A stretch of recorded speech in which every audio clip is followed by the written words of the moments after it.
Nice to see you, everyone. Oh my god, I'm so addicted to this game, guys. I've been thinking about Age of Empires 2 non-stop all weekend. And apparently we need to practice 5 different civilizations for the tournament. So I'm gonna have to practice some more civs as well, guys. But that will be fun. We're gonna have some coaching with the Survivalist just very soon. Not sure how much long, for how long, but we'll talk a little bit. The legend, right. the Age of Empires 2 legend. Oh wow, what an honor for me! Hey, Holy yeah, shit! well, nice to have you on. Yeah, man. How have you enjoying the game? How have you been enjoying the game? Man, I'm addicted. Oh my god, where should I start? This is like, Age of Empires for me is my childhood. This is the first computer game that I ever played. I started with Age of Empires 1. And I have some good and bad memories. I remember I did something to my ally, which was a computer, and then he started to attack me, and I couldn't do anything back. It was some rigged stuff about, I don't know what happened, but it's just a joke. You hit his units and they alley you or something like that. Yeah, exactly. Yeah. But Age of Empires. I think a lot of the a lot of the community is a bit older. Like, I mean, I'm 33 as well, so like a lot of people are kind of in this age range because people who played this game as a kid, they're like, oh, okay, there's a competitive community, and they get into it later in life as well. I mean, I've been playing this game competitively for like 10 years now, but wow. I mean, I also played it when I was younger and just against the AI, or I played against my grandma back in the day. She used to play it, so, and I would never win. I don't think I ever beat her, and I mean, I haven't played her recently. But, like, I never heard something like that before. Yeah, I think she was the one who got me into the game, so it's kind of funny. Okay. Yeah. Holy shit. That's impressive. Yeah. How old was she when you played? I'm not sure, actually. Probably like in her 50s, I guess. Yeah, okay. Yeah, so like kind of young then. Late 40s, 50s. Yeah. Exactly. So, yeah, not super old back then, but yeah, it was a lot of fun. But yeah, these days, of course, well, we have lots of guides and we've got people streaming and stuff. It's so easy to get into the game now and well, actually play competitively, I'm gonna say. Yeah. So yeah, I see on your stream title you're saying you're trying Mayans today. Do you want me to give you some I mean, well, we could start like this. I mean, apparently Hera is recommending us to be used to playing 4 to 5 civilizations, because you're not going to be able to play the same civilization every game. I mean, in one match. So I'll have to work a little bit on my variation in the civilizations. What I have been, I'm spending like 1 week with Franks. That was my first civilization. So I'm feeling kind of comfortable with them. I have some builds that I feel that can be decent in the tournament. And then I tried the Mongols, which I typed to you some days ago as well. And I was struggling a bit with the Mongols because when I think back to how I played with the Franks, I had in general a more aggressive gameplay. Like I was doing scout harass into knights and triple town center production going into late game with paladins, and I was having really good. I was up to 65% win rate with Franks. Yeah, I mean, I was also doing the noob games, of course, in the beginning, because you're starting.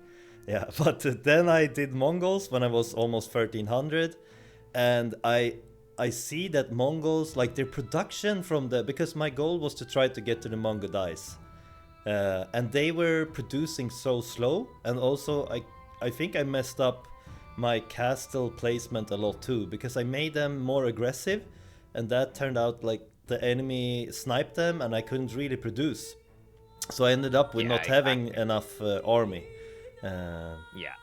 Yeah, so, well, the thing with Mongols is, they usually don't play Mangadai right away because that unit is crazy. That unit is so strong, and they're balanced by the fact that they train slowly. So usually you like to play, you usually like to play crossbowmen first, because what that does is it allows you to get your bodkin arrow, you get maybe your ballistics, you get basically upgrades that also apply to Mangadai for later. And so you kind of play this unit that you can use earlier while you maybe make 3 towns town centers and then slowly build up stone and then get to Mangudai for the late game.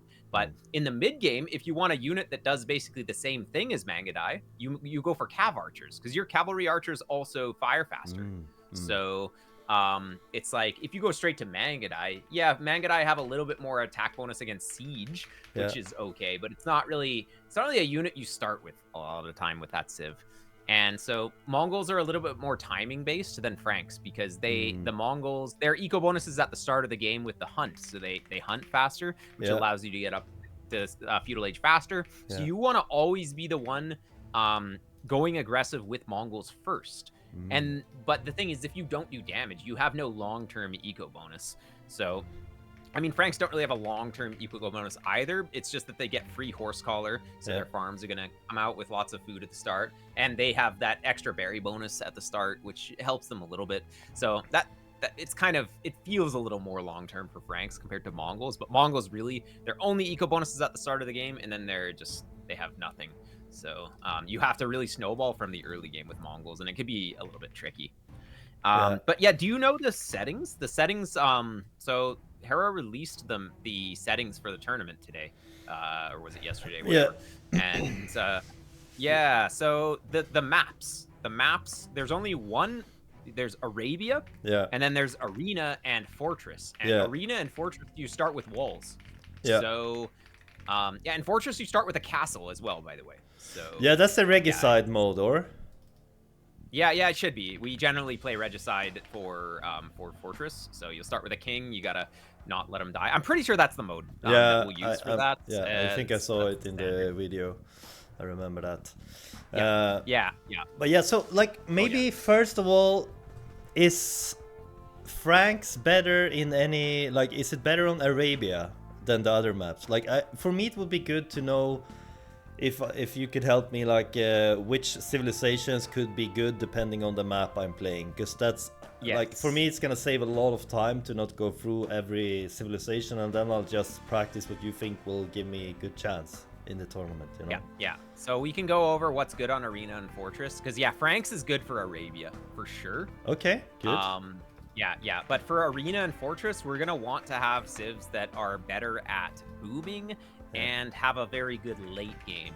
And usually civs that have bombard cannons are very good on these maps. Yeah. Bombard cannons kill trebuchets. And trebuchets are really good, right? So like, if you have bombard cannons, it's going to be very, very nice. If you don't have bombard cannons, the opponent will have bombard cannons and they will kill you. So it's kind of tricky. But yeah, if you can share your screen on Discord here, or I can just take a look at, I can just take a look at your stream. If you can show the game, we can just go through the civilizations, and I will point out the ones that are going to be good on both of those maps. Now, Arena and Fortress, they play out a little bit differently.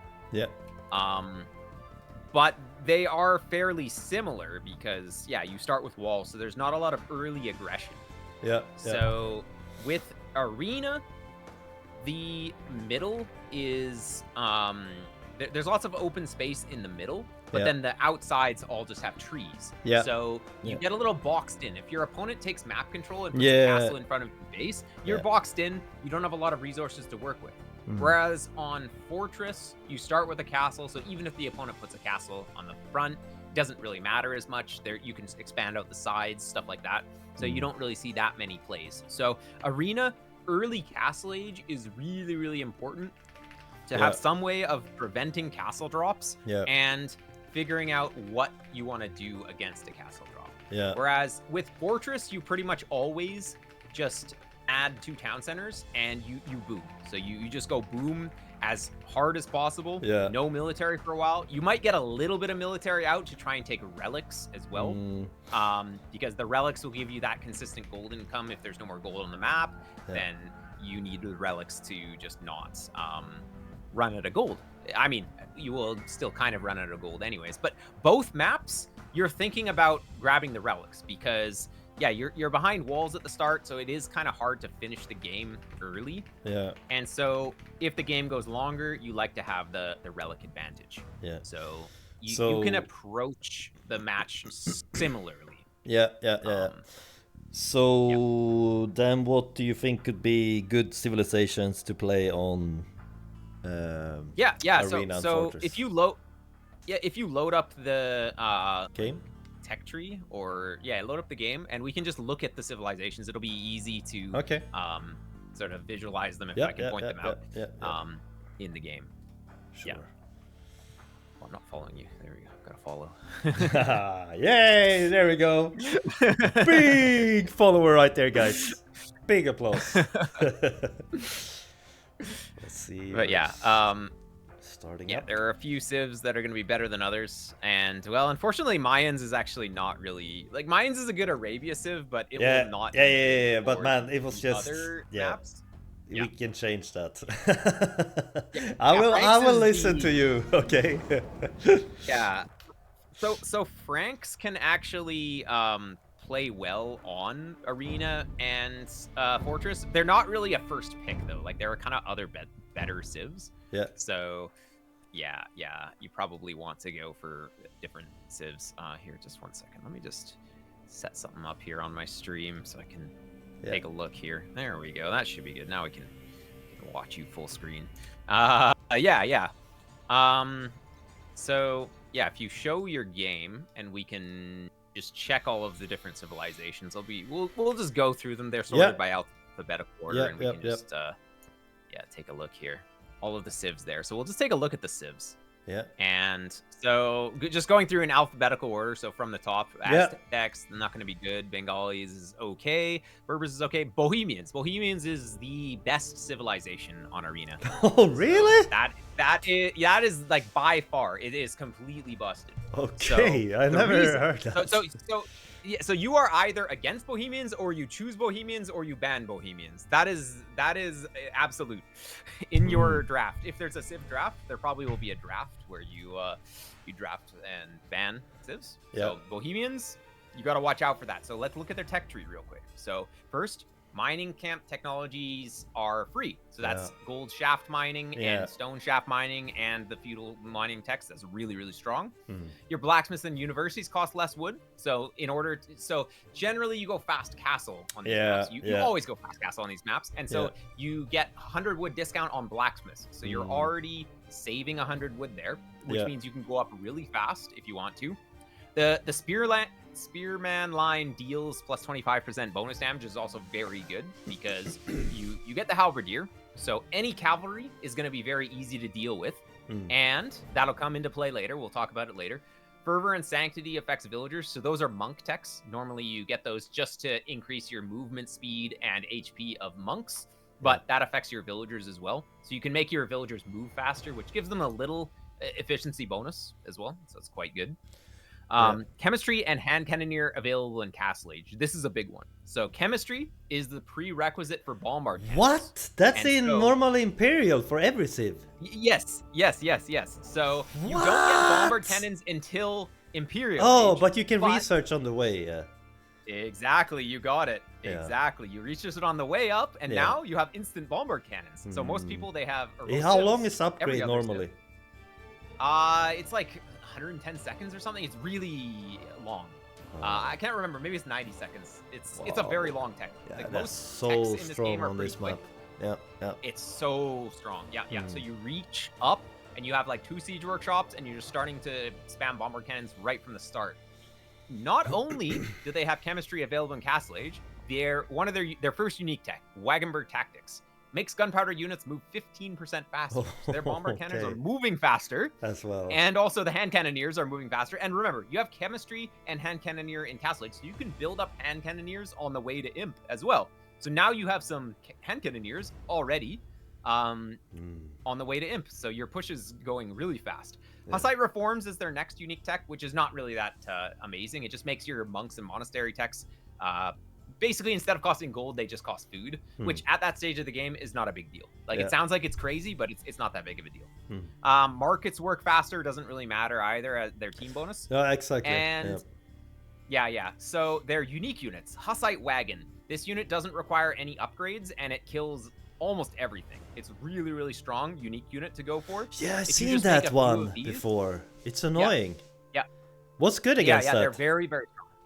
Mangonels are the best Yeah, thing. Mangonels do like Mangonels don't quite one shot, but they do like 60, maybe 70% of the HP. Okay. And well, that's kind of a lot. This unit is quite expensive as well. So Mangonels are what you want to do against that. But the Bohemians, they have really good monks as well. So they will be able to just well, convert your Mangonels. That's usually how it goes. And the final thing for Bohemians is that they can upgrade their bombard cannons to Hufnitze. And it's like an upgraded bombard cannon. And what? So I never seen that. Yeah. So it's like a super bombard cannon. Okay, I have to see them. I have to try. Yeah. It's like every single bonus that they have is almost like they're almost all relevant, and they're all very good. So yes, definitely play Bohemians. Definitely on either arena or fortress. They're both very good there. Yeah. Thank you. Okay, so yeah, moving on. Next civ is going to be Britons. They're not amazing. They can be all right, but not amazing. Bulgarians is not so good. Burgundians. The next one is Burgundians, and that's going to be another good civ. So Burgundians, let's just take a look at their tech tree real quick here. So their economic upgrades are available one age earlier, and they're a bit cheaper. So you can get your you can get your double bit axe right at the start of the game, and that can be very, very strong. Okay, their like gunpowder units have extra attack. Yeah, exactly. So they're very good for eco focus. Yeah, their stable techs costing less is pretty good if you want to go for some stable units. It's pretty common, especially on arena, to make light cavalry as your opening, because the most strong unit at the start of Castle Age is the monk. It costs 100 gold, and if they convert a unit, that's a huge resource swing. And so the only unit that kills monks really is light cavalry in early Castle Age. So light cavalry is actually the standard opening on arena to maintain map control and allow you to take relics and prevent your opponent from taking relics. So that's how you maintain map control normally on arena, unless you have a really strong unique unit. So it's just a very good arena civ, partially due to that. The gunpowder unit's extra attack is quite nice for later on.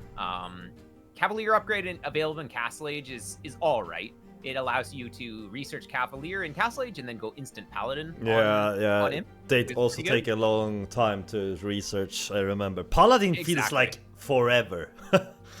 It's forever. Yeah, it takes a very long time. But that's okay. So they also have their unique tech, Burgundian Vineyards, and that makes your farmers slowly generate gold in addition to food. So if you get that tech for the late game, it's like you have 2 free relics. Yeah, 2 free relics worth of gold, pretty much, with your food income. That is very good. Especially if you lose the relics, then you can also you fall back on that. Yep. So Flemish Revolution is a bit of a meme tech. It makes all of your villagers turned into Flemish militia, and you go for like a big push. You don't really want to click this button very often, but if you do, you want to have like 10 town centers to replace your entire economy, because it can be all in, but it's not a very good tech to go for in general. But it can change games probably in some situations. It can, yeah. It's more of just if you're already winning, you just press that to just finish the game. Okay. Yeah. It's not really something you do when you're behind, because if you're behind, you don't really want to turn all your vills into militia. No. That can be greedy. Yeah. So their team bonus relics generate food in addition to gold. This is huge. So relics, they generate 30 gold per minute, which is the same as 1 gold shaft mining villager. So you get that equivalent in food as well. So your relics are worth like kind of 2.3, 2.4 villagers each relic. So if you can get 5 relics, that means that you don't need as many villagers in the late game. And so you have more population space to make other units, which can be very good. So yeah, relics generating food is a big one. Interesting. And then their unique unit, the Costelier, they have a charge attack. So they just attack with lots of attack first, and then you just retreat them, and then you go back in with the charge later. It's just a pretty good unit.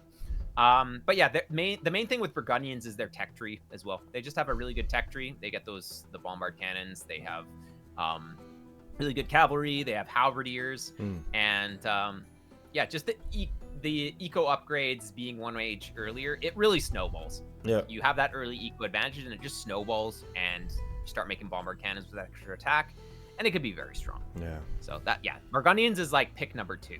Bohemians is definitely by far better, but yeah, Burgundians are up there. Yeah, so Cav and bombard cannons should be very good, and some like maybe spear or screams like to follow up, something like that could be a good standard build. Actually, a lot of the time you open with hand cannoneers because you just need chemistry to unlock them, and then you don't need any other upgrades on them. So you just go hand cannoneers. And so both Bohemians and Burgundians, they really like to go hand cannoneers and bombard cannons. And so this gunpowder. But there's no tankiness in that army, though. Yeah, that's okay. They just kill everything. So they have so much DPS. They don't need any tankiness. Yeah, exactly. They just kill everything. So, it's a little bit different in this game. You don't always need a meat shield because you just have so much damage output, especially if you're fighting under a castle, right? Like if he dives you, you kill his guys so effectively. And getting the Hussar meat shield in front eventually is really good. But on Castle Age, it's usually not as big of a deal. So, sorry, on Imperial Age, you don't always need a meat shield as well. You want to focus on sort of one unit first, get that out, and then add another unit later. Like usually one fully upgraded unit is better than 2 half upgraded units. Yeah, I mean my first week I did so many different units and it turned out to be really, really bad. It's like when you cook and you take all the spices you have at home and you think it's gonna be a good dish, but it tastes awful. It's like that. So focus on one unit to upgrade first. So usually it's like hand cannon, bombard cannon, just requires chemistry. Then you get to your unit mass, you get a good mass, like 30 cannoneers, and then you add another unit in later. Don't try and do both at the same time, because then you just have like half army and it's not very good. So keep that in mind, just in general. Okay, moving on to the next civ. Burmese, they're all right if you like to go for monk rushes, but not really top tier. They're sort of like A tier, not quite S tier. They're up there, but not as good. Byzantines can be good if you like the defensive play style. They have extra building HP. Byzantines is my favorite civ, so I really like it. Oh, it's your favorite? And nice. I played like over 1,000 games of this when I was getting good at this game. So so what about them is that they have 25% discount on their camels, skirmishers, and spearmen. So basically all of the counter units, they have a cheap they have a discount on that. So you can basically always counter what the opponent is doing by just using that bonus. Town watch and town patrol being free also means that you just see everything on the map. If you have any buildings, you get such good vision. It's really nice. And then if you fall behind to Imperial Age, you have advancing to Imperial Age costs minus 33%. So Imperial Age is usually very expensive, but it's a big deal. Quite cheap for this. So you can hit that timing. So it can be very good. They don't have any eco bonus though, so you aren't helped out by any eco bonuses, but they just have a lot of little bonuses that help them out. And also their unique unit, the Cataphract, is very hard to stop. So this is a heavy cavalry unit. I know that one. Yeah, maybe it's you know so it. Tanky. So tanky. Yeah, well, it's not tanky against ranged units, but it has a bonus damage against infantry. And it does splash damage. So splash damage too. So the main thing that you do against is halbs, but then it kills halbs. So it's kind of hard to stop this unit actually. So range is normally better, or? Yeah, you have to go ranged units against them, but then Byzantines have cheaper skirmishers, so it's very hard to fight because they just go skirmishers, and then it's like skirmisher plus Cataphract will kill almost anything in the game, almost everything. So it can be a good civ. That's like if there's a civ draft and Bohemians and Burgundians are banned, Byzantines is it's a good. Like, I'll add that one too. Yeah. So next up is the Celts. You could play Celts. They're a little bit more complicated, so let's not worry about Celts on this map. Chinese is very strong. Like Chinese is the #1 civ in the game, but they have some weaknesses for Arena and Fortress. Maybe Fortress, the weaknesses are not so bad. So you could go Chinese for Fortress because they start with +3 villagers, which is a lot. Like +3 workers at the start is kind of crazy. So Chinese on Fortress should be very, very strong. They start with a little bit of less resources, but to offset it, so you'll have a little bit of idle town center at the start, but not 3 villagers worth. Yeah. And having the technologies be cheaper, every technology, military and eco technologies, are all cheaper. So it just really helps. Their tech tree is really good.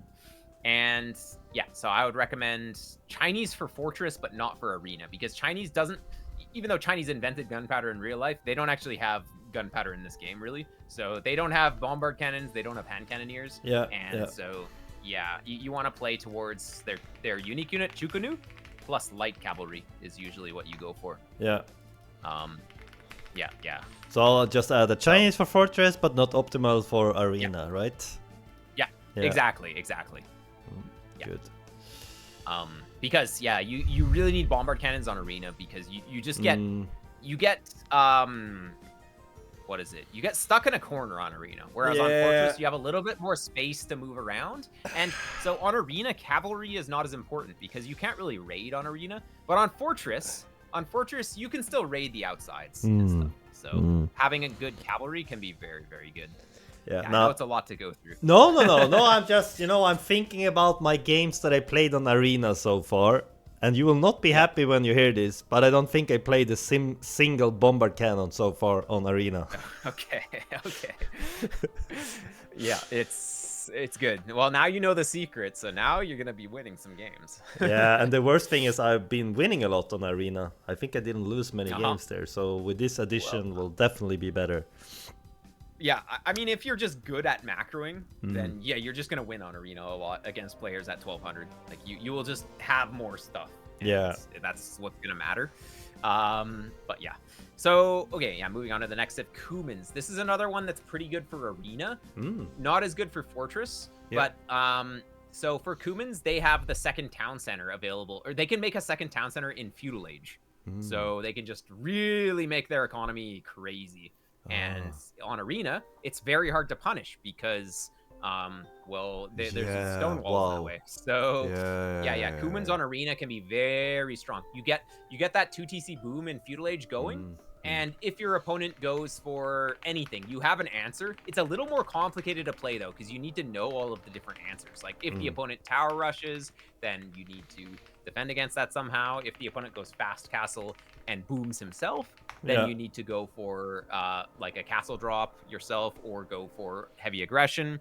If the opponent goes for fast castle and attacks you with siege, then you need to get up to castle age and make your own defensive castle. So there's a few things that you need to understand. So it could be good if somebody else chooses Cumans, but it's honestly a lot of effort to learn the Civ. It might not be worth it with the limited time. So probably better to stick to something else. But just keep in mind this Civ could come up for opponents, and it's really hard to stop. But yeah, let's move on to the next Civ. Dravidians is all right. Actually, Dravidians for Arena could be very good as well because they have the Elephant Archer, and Elephant Archers are very population efficient. So if you think about Arena being a map that you usually get to maximum population, if you have Elephant Archers, you're gonna just have a very strong unit that is very hard to stop. Yeah, it's tanky too. Yeah, it's a lot of HP on that elephant.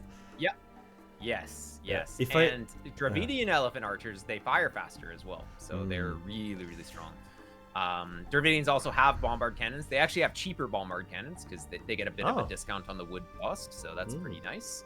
And they just get an extra 200 wood when they reach the next age, which really helps you out with your with everything basically. So Dravidians are another pretty good Civ. Like you can say A tier. Not quite with the Bohemians, not quite with the Burgundians, but actually Dravidians could probably beat Burgundians, honestly, with the Elephant Archers.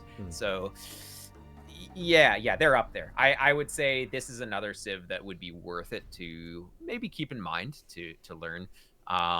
Obviously, we can select the ones that I think would be good, and then you can choose like your favorite three or whatever. Probably pretty good. So far the first three you mentioned has been very strong, so maybe they are good picks. Yes. Oh, for sure. Yeah, yeah. But yeah, next up is the Ethiopians. They're all right as well. They have stronger bombard cannons with extra blast radius, but they don't have any eco bonus. So yeah, let's go to Franks is next. That's gonna be maybe your Arabia Civs. Yeah, pretty exactly. Good. Yeah. I feel comfortable with them now. Easy to play. Yeah. Goths, Gurjaras. Hindustanis is another pretty good arena civ, just because they have cheaper villagers. Oh, yeah. They also have bombard cannons.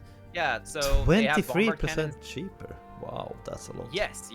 Once you reach Imperial. Yeah, but then you already have a good economy, most likely, on Arena or Fortress. Yes. Yeah. Yeah. You still are making villagers. Yeah, that's true. Imp, that's true. Like, yeah, not as many, but still. They have their unique tech Shatagni, which makes their hand cannoneers +2 range, which is a lot of range.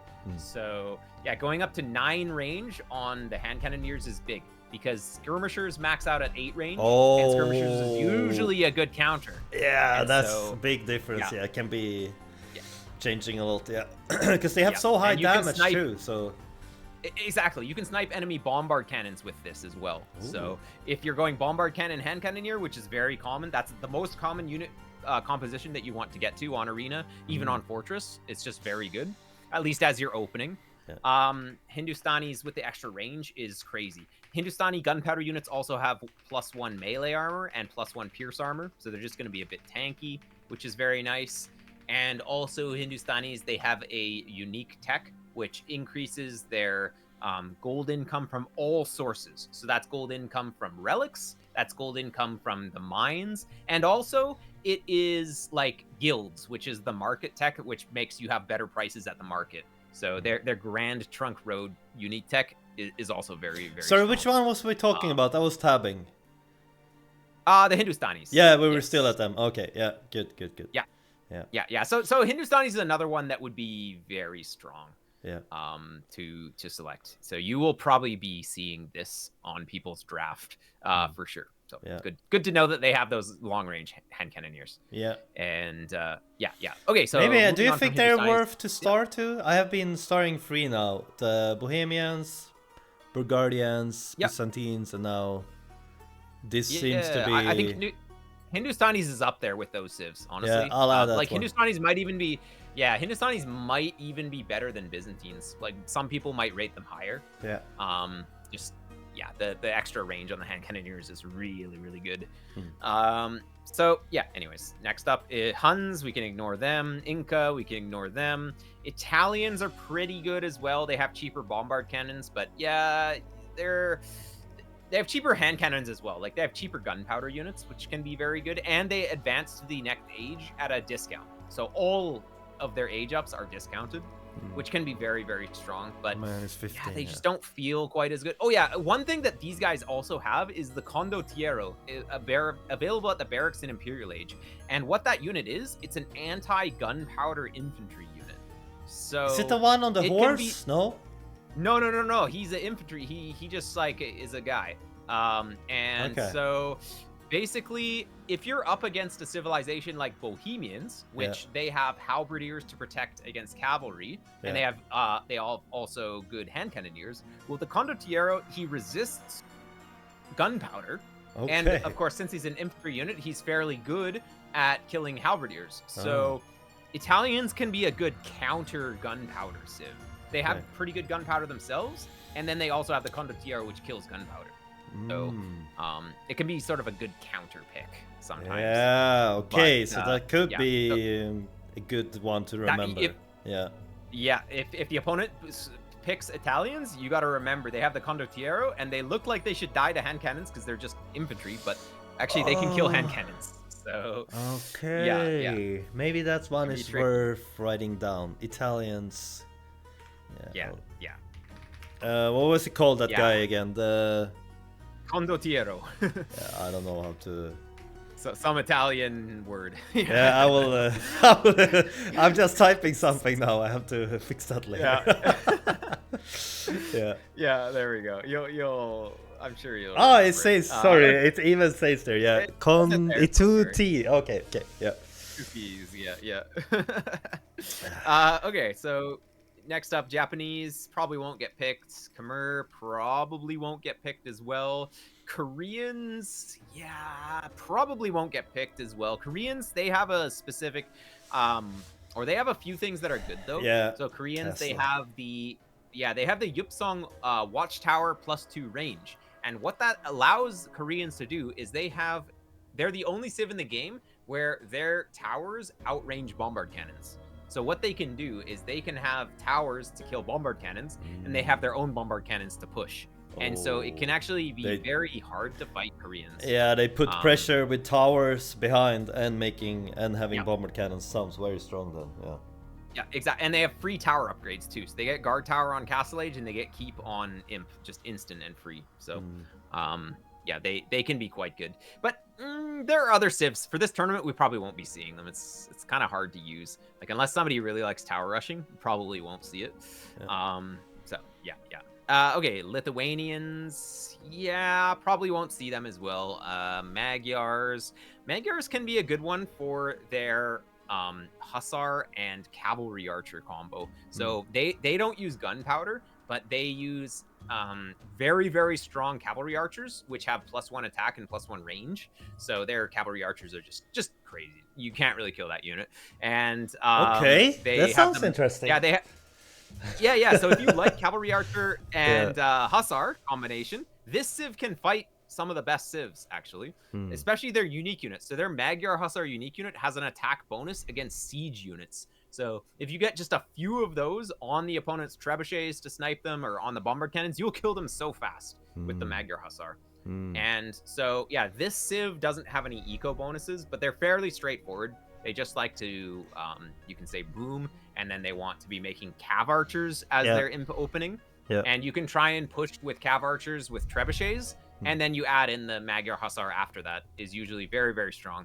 They even have the melee attack upgrades for free, so their Magyar Hussars are already pretty well upgraded when you want to go for them.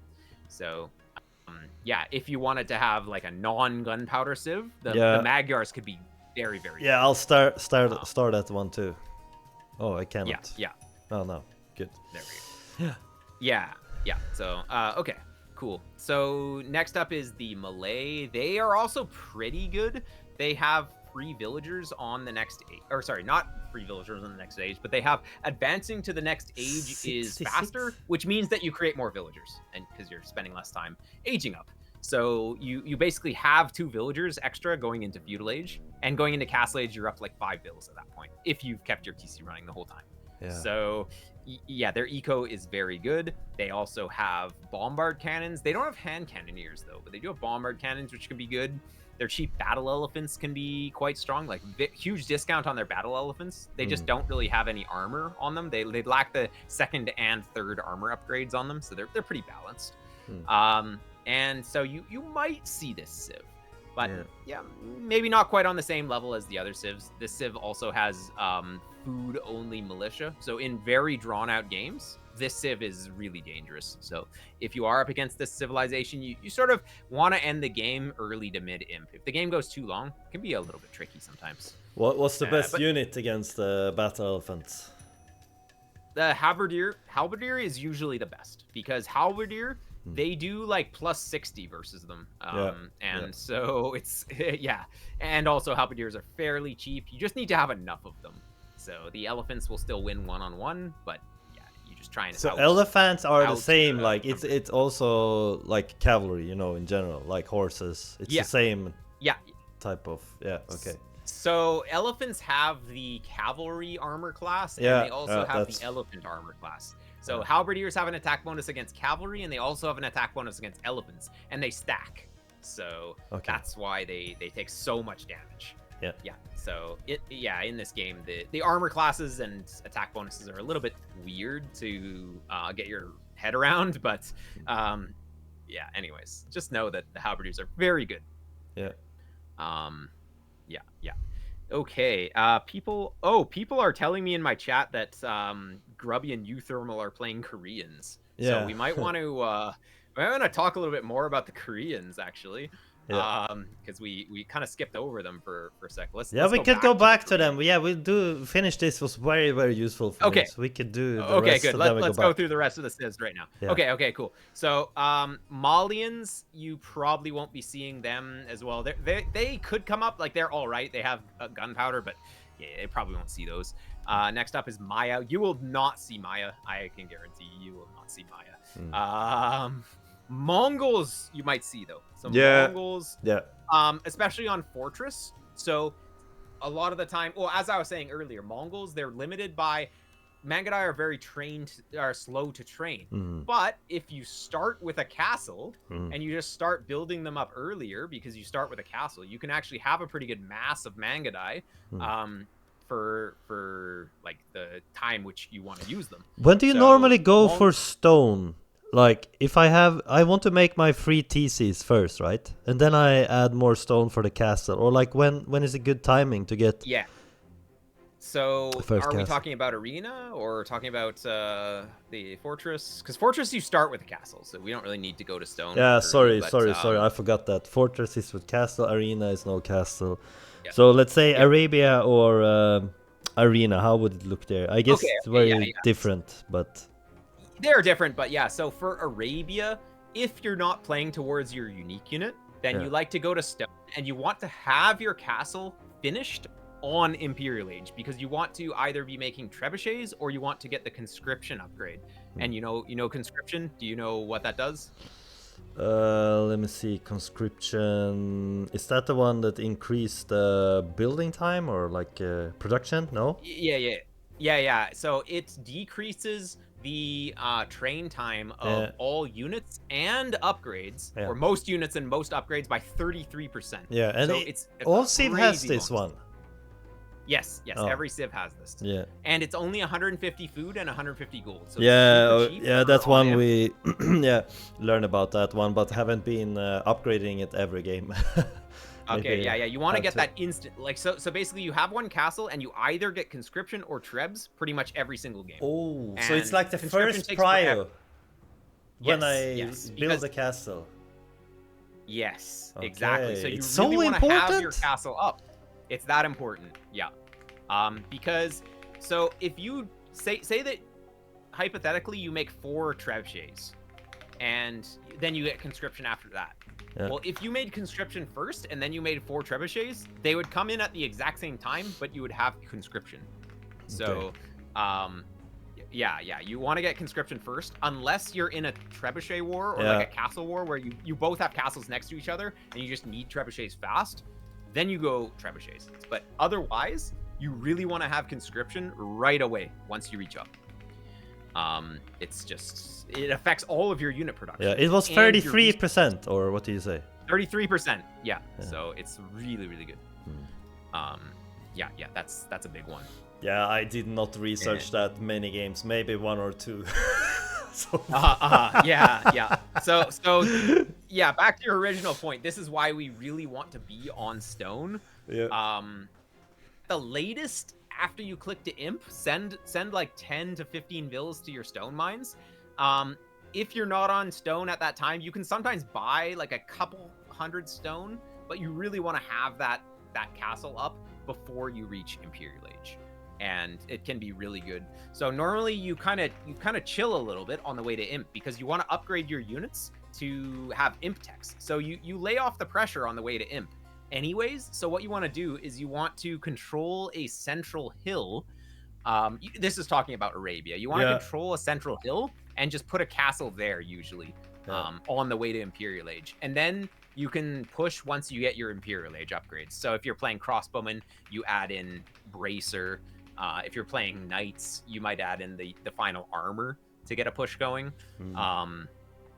Those kind of things. It really depends though. So hitting these upgrade timings is really important, because if you think about it, your aging up to the next age doesn't do anything for you. It's like you're investing so much resources and it doesn't do anything. It unlocks some things that you can do, but it doesn't do anything on its own. So you really need to invest those resources, into your age up, and then kind of like be a little cautious with your army because it's not getting any stronger until you get up and you get those next upgrades in the next age. Yeah, So that's yeah, a you just gotta really chill a big bit. thing in Age of Empires. I start to learn that too. I know some games already I think about now where I've been stressing a bit before. Like, there's the second armor upgrade for cavalry against archers. Or which one is it that's so important? Yeah, it's necessary. Yeah, just archers do such low damage that just knocking off one of their damage is such a big thing. Yeah. And so knights have very high HP. They have very high attack. Yeah. So they have the bloodlines tech that increases HP, which can be good too. Yeah. They have forging and the attack upgrades, which increases attack, but that doesn't really matter that much. They already have so much attack. Yeah, it's more about the armor. Being tanky. Yeah. Should exactly, prioritize the armor. Because, yeah. Exactly, and the armor allows you to go under the enemy town centers without just, like, your guys. Yeah, that's so crucial. So, I have to write it down too, because I think sometimes I don't do that. Like I just upgrade, you know. Yeah. But so normally what you do on Castle Age, if you're playing nice, is you want to add. You can add a few production cycles of knights, and then you get your armor sort of on the way to the opponent's base. So you build up a few units, you go across the map, and you get your upgrade kind of like on the way there. You don't get the upgrade right away because you want to make units first and then upgrades on the way to their base so that it comes in as soon as you start to use your units. And that's going to be good. But yeah, so generally your front line is going to want armor and your back line is going to want damage. That's basically the idea here. So if you're playing knights, you want to have armor. If you're playing crossbowmen, you want to have attack, and you don't prioritize the armor. So it's like, I mean, it's pretty understandable. Yeah. It's not always like that, but it's generally that's going to be the thing. Like, for example, if your knights are just attacking walls and not taking damage from ranged units, then attack is better because you're going to get in faster. Yeah. So it does depend, but generally armor for knights and damage for your ranged units. And yeah, you can kind of ignore the attack for knights for a while. One big thing is that with level 1 attack, you kill villagers in 4 hits instead of 5 with your knights. So if you're raiding villagers with knights, it is good to get that forging upgrade, the level 1 attack. Sorry, can you say that one more time? So knights, they do 10 damage regular, and villagers have 40 HP and 1 armor. So if you are attacking you need with 5 knights, hits then. You need 5 hits, but with plus 1 attack, you need 4 hits. So it can be very good in that situation. And of course, your opponent's villagers are running away, they're running to the TC, so just having 1 less hit to kill the vills, you're gonna secure more kills like that. And it can be very big. Yeah, especially for Arabia. This is more like Arabia knowledge, so you're not really doing that kind of play on the other 2 maps, but for Arabia, it's super good. Yeah. Very nice. Yes. Okay, yeah. So going back to our tech tree here, or Persians our now, or? Yeah. War we talked elephants. a bit about Mongols. Well, they don't actually really go war elephants usually, because I mean, if they can get the war elephants, your opponent is just so passive. Yeah. Like, the opponent should never be able to mass war elephants because you should just kill them before then. So they should never they should never be able to get to that. Yeah. But if they do, you pretty much need to have monks, you need to have halberdiers, and well, you can never take a winning fight against them, but you can take a lot of like barely decent fights, and eventually you whittle them down, ideally. Yeah. Let me see if I remember correctly, but isn't the elite war elephant or battle elephant, or what it's called, like 12 or 1300 HP, or am I totally wrong? A little bit wrong. I believe the fully upgraded elite war elephant has 600 HP. Oh, okay. Maybe I was thinking it's about still a lot, though. Yeah, some different. Yeah. It's still a lot. 1200 would never die. That's There is no unit with that much HP. Maybe it used to be in Age of Empires 1. I have no idea. Okay, so it's what did you say? How much it was? 600 and 620, I believe. I think it's 600 and then plus 20 for bloodlines. Something like that. But yeah. So Persians, they're pretty good, actually. Their town centers work faster. And so what that means is that they will be able to create villagers faster throughout the entire game. Yeah. So Good for if you're up Yeah, exactly. It's just super good for booming. One of the best booms in the game. And they start with a little bit of extra resource, which can help. But yeah, they have the unique Savar, which is a paladin, except for slightly different. So basically, it has a little less HP than a paladin, but every other stat is better. So they have more pierce armor. They have more attack. What else? Are they moving faster? I'm not really sure, actually. But anyways, basically, they're just a better paladin, and paladin is also already very good. Yeah, so, true. Yeah, Persians. Yeah, I played them a lot when I started. You know, when I was playing Age of Empires from the beginning. You know, so it would be. Yeah. But do you think they are like could be decent to play on arena or they have fortress? So they have gunpowder as well. So they that's what I remember. Cannons and hand cannons. Yeah.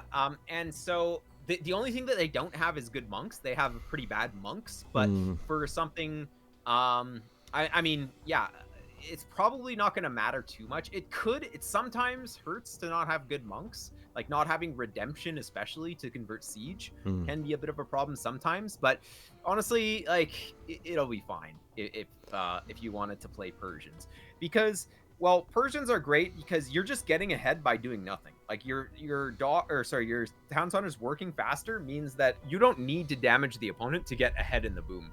And so you should be able to just get to Imperial Age faster than your opponent and then get that chemistry tech and go for bombard cannon and hand cannon a little bit faster. Yeah. And yeah, it can be pretty smooth. They lack options like Bracer, which is the third range and attack upgrade for range units. Yeah. And so by lacking that, they don't really have the greatest skirmishers, which can be a little bit of a problem. So yeah, up against enemy arbalisters, for example. Yeah, I was saying because can be a problem. Yeah, and also the halberdiers will be very good against elephants, and then you don't really have the best counter against them, right? Because if you're playing elephants, you want to have something that's good against monks and the range too, right? Yeah. So what the Persians have is their unique tech, the Commanderan unique tech, which makes their archer line gold cost replaced by wood. So your archers actually become only wood costing in the late game. What? Because of that tech. Yeah. So it's balanced because you don't have Bracer and you don't have Arbalister upgrade, but you have Crossbowmen with 8 attack. So the biggest thing they struggle against is Halberdier, and they have these wood Crossbowmen to fight those. So it can be very, very strong. It's actually not overpowered though, because crossbowmen, they need to be in mass, and if you have a big mass of crossbowmen, I mean, it's like a castle age unit so your army is actually not very strong. They do one thing, and they do that one thing very well, which is kill halberdiers. But if you're not fighting halberdiers, they're actually so bad at that stage of the game. Yeah. So it's balanced. Yeah. But it can be a good option. And like arbalisters, you kind of struggle a little bit. Now your Nightline, so your Savars, which is the paladin replacement, those will have +2 against arbalisters or +2 against ranged soldiers. But it's like if they're being protected by halbs, it's kind of hard to get your units in there to kill the arbs. They sometimes can though. So yeah, I mean, Persians can be a good civ. They do sort of have answers to everything, except for early Imperial Age arbalister timing can kind of kill you. That's the main thing. That's a bit of a problem. But yeah, it seems like a fun civilization to play. I would like to get to the elite war elephants too. yeah. I mean, 600 and what did you say? 625? 620. Yeah, 620. Yeah, okay. I believe. Yeah, but if you get converted, they are that's very expensive. Well, how much? They cost 300 food, or how much is it? No, they rebalanced it at some point. I can't remember the food cost now. I haven't built one in a while because the Sapphire is so much better. Oh, okay. So you normally go for that one. But isn't that a good addition to have too for tankiness, like the elephants? Nah, it just slows you down. Having them, you're not really tanking anything with them. They just get picked off. I don't know. You should have the taunt ability, if you know that from Warcraft. There is a unit called Mountain Giant which has taunt, which makes all units attack that one specifically. Yeah, so you remove all the DPS. Yeah, exactly. Yeah, that's the one thing about this game is no unit has any abilities. Like, well, there's a few. There's basically mangonels with attack round and monks with convert and heal. Other than that, like there's not really any abilities in this game that you can like use mid battle and affect anything. It's more like unit movement and just getting your units in the right position to attack. Formation and then they formation and stuff like that. So it's like positioning and movement as opposed to casting abilities. So it's quite different. I actually played a little bit of Warcraft 3 when Grubby was doing that tournament last month. I wasn't in the tournament or anything, but I was like, this looks like fun, and so I played a couple hundred games, and it was. Can I ask you something? Go ahead. Yeah, just when I've been watching, the pros play, when they are attacking a specific unit, like in Dark Age or Feudal Age, and they don't have ballistics or the crucial upgrades, it's still like they hit all the damage. When a unit is moving and they attack with archers into a spearman or whatever is trying to run away, they hit. But when I'm doing that, nothing hits. What's the difference? Yeah. It's just the angle and the distance. So if you take the angle right, you can dodge all the time. If you run straight away, like basically if the arrow is going into your unit's backs, it will get hit. If you're running at a certain angle, then the arrows will land on the ground. Now pros, if you're seeing people actually hit the units, it's because they're getting closer. So if you're attacking at max range, you're gonna miss if they are taking a certain angle. But if you get closer to the units, then the arrows are not going to miss so much. So if you just let your guys attack, then they're attacking at max range, right? But if you micro them to get a bit closer and then shoot, then you're going to hit. Yeah, that's really big because I'm losing a lot of potential damage there, I feel, when I'm in that situation. I was like, why don't I kill anything? And also something that's really annoying is like when you're doing archer push and the enemy is repairing or building something, the villager automatically like goes away when you attack it, so you cannot finish it anyway. You know what I mean? Yeah, if you're building something and the villager gets attacked, then the villager will run away. Yeah. That's just basically how it works. Actually, if that's you're like using the repair hotkey to repair, they don't run away. But okay.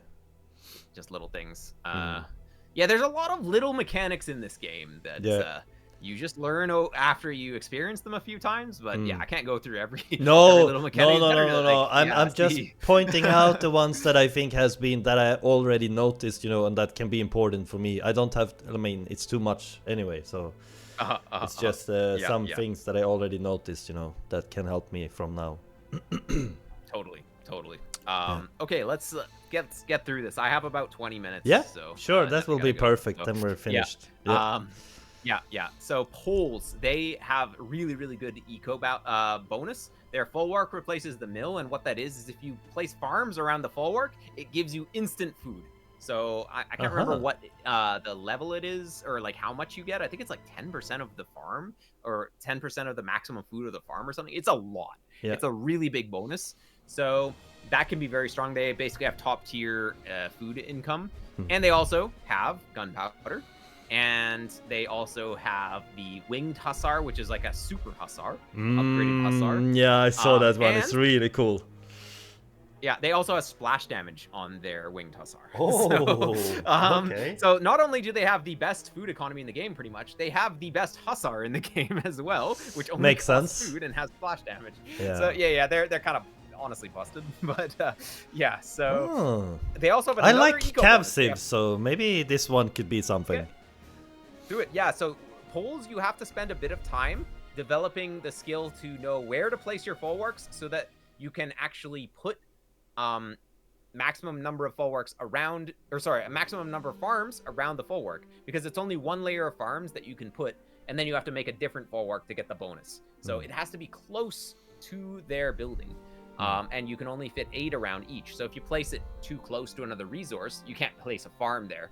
And you need to have lots of space for the poles as well. They like to have lots of space. To get those farms down in the right position. But that's okay. You can definitely do that.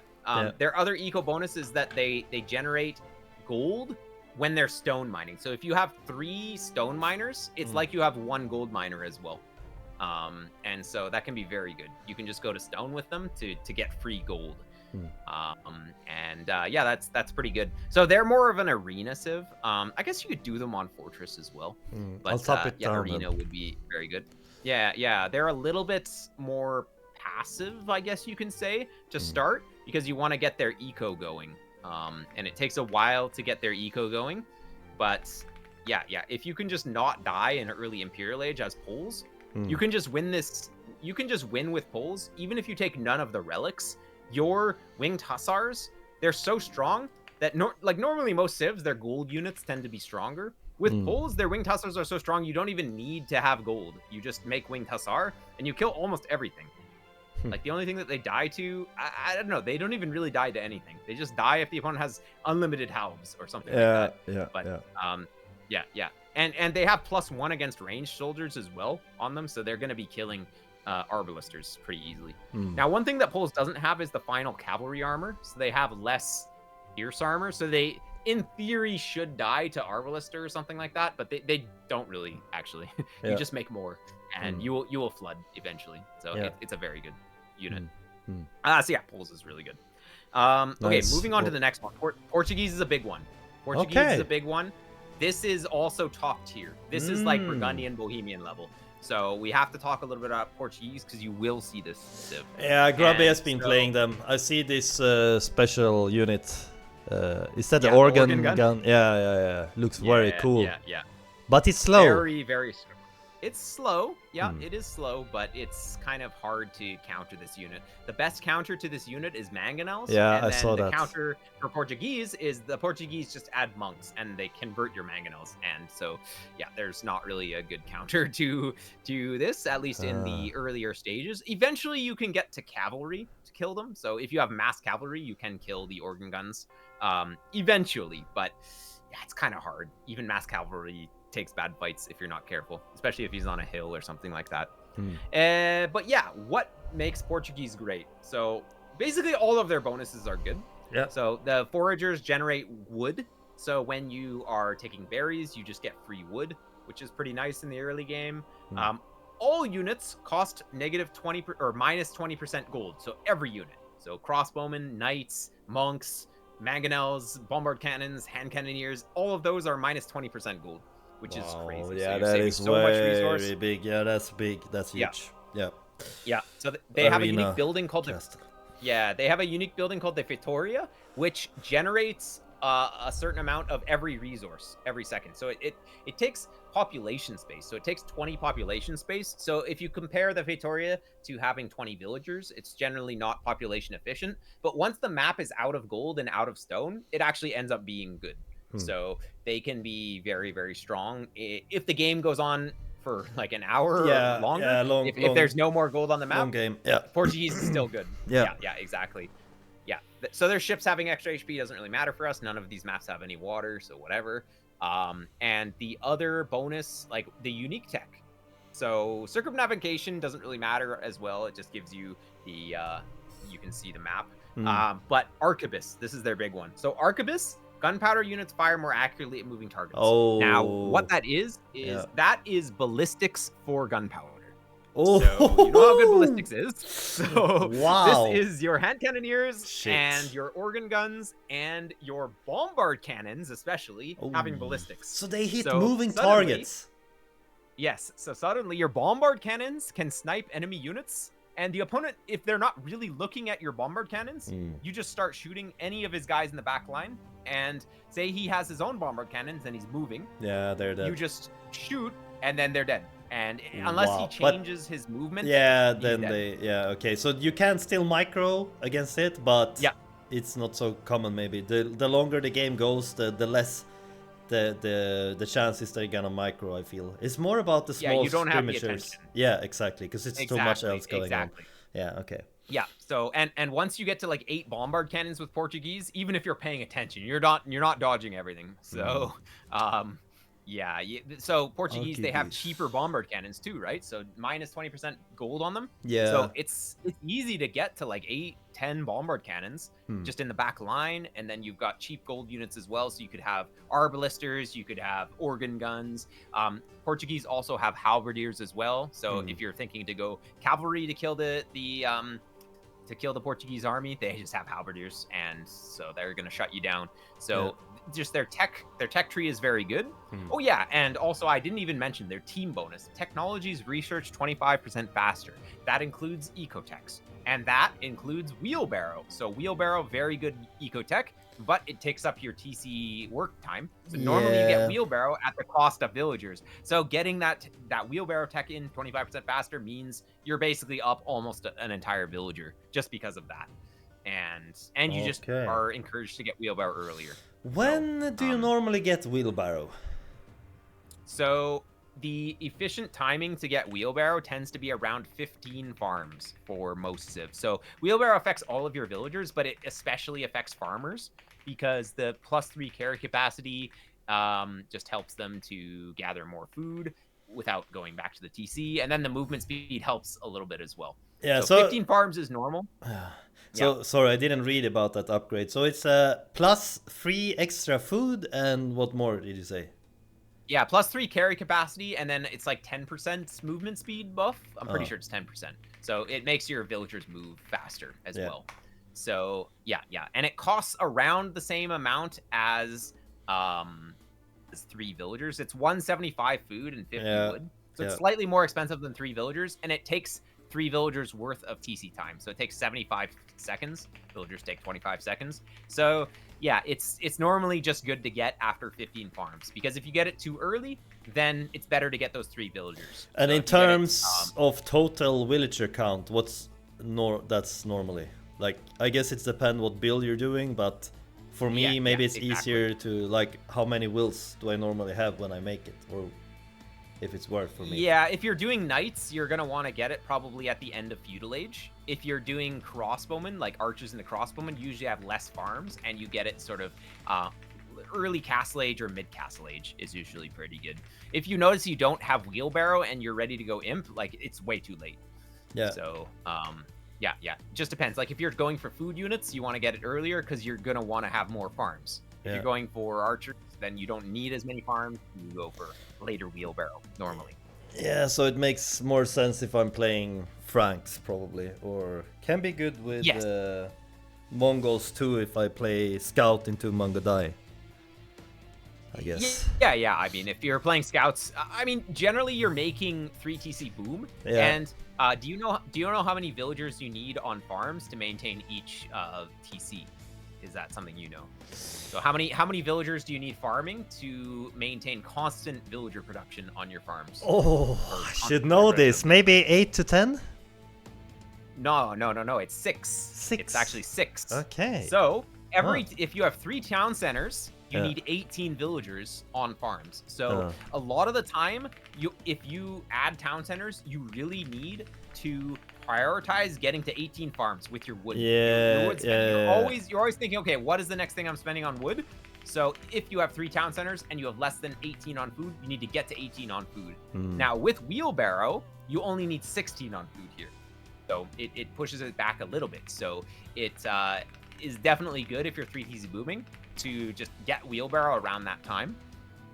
Just as an estimate, depends, because you should have around that many villagers on farms anyways. Yeah, so actually I built an app, by the way. I built an app that gives you the resource balance that you need to maintain constant production of any unit in the game. I don't know if you're interested in that. You built an app for it? Yeah, I know a little bit of programming, but here, I'll post it in your. Type it on Discord instead, because I cannot see the link. Sorry. Yeah, I'll type it on Discord here. One sec. Thank you. There we go. Yeah, no problem. Cool. So load this up. Yeah. And you will see. It's not the most good-looking app. It's like a programmer app. You know it's gonna work if it looks like this. But yeah. Anyways, it's functional. I can guarantee it. Yeah. Wow. Okay. Choose economic bonus. So scroll down a little bit here. Yeah. Wheelbarrow. So.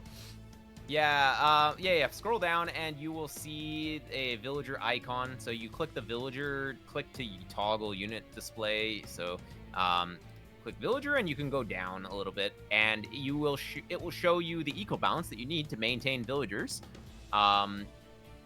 And oh yeah, sorry for all the ads. It's all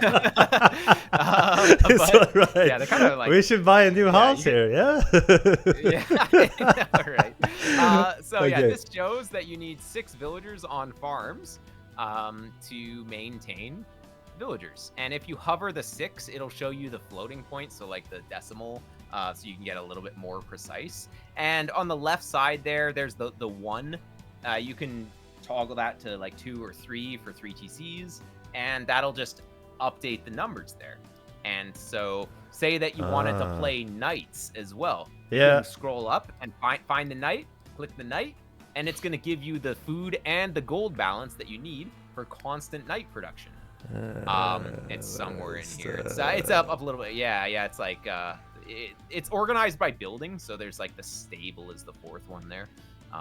Yeah. And so basically, it's all there. So yeah, it's scroll. Yeah, this is kind of an awkward ad position. No, it's okay.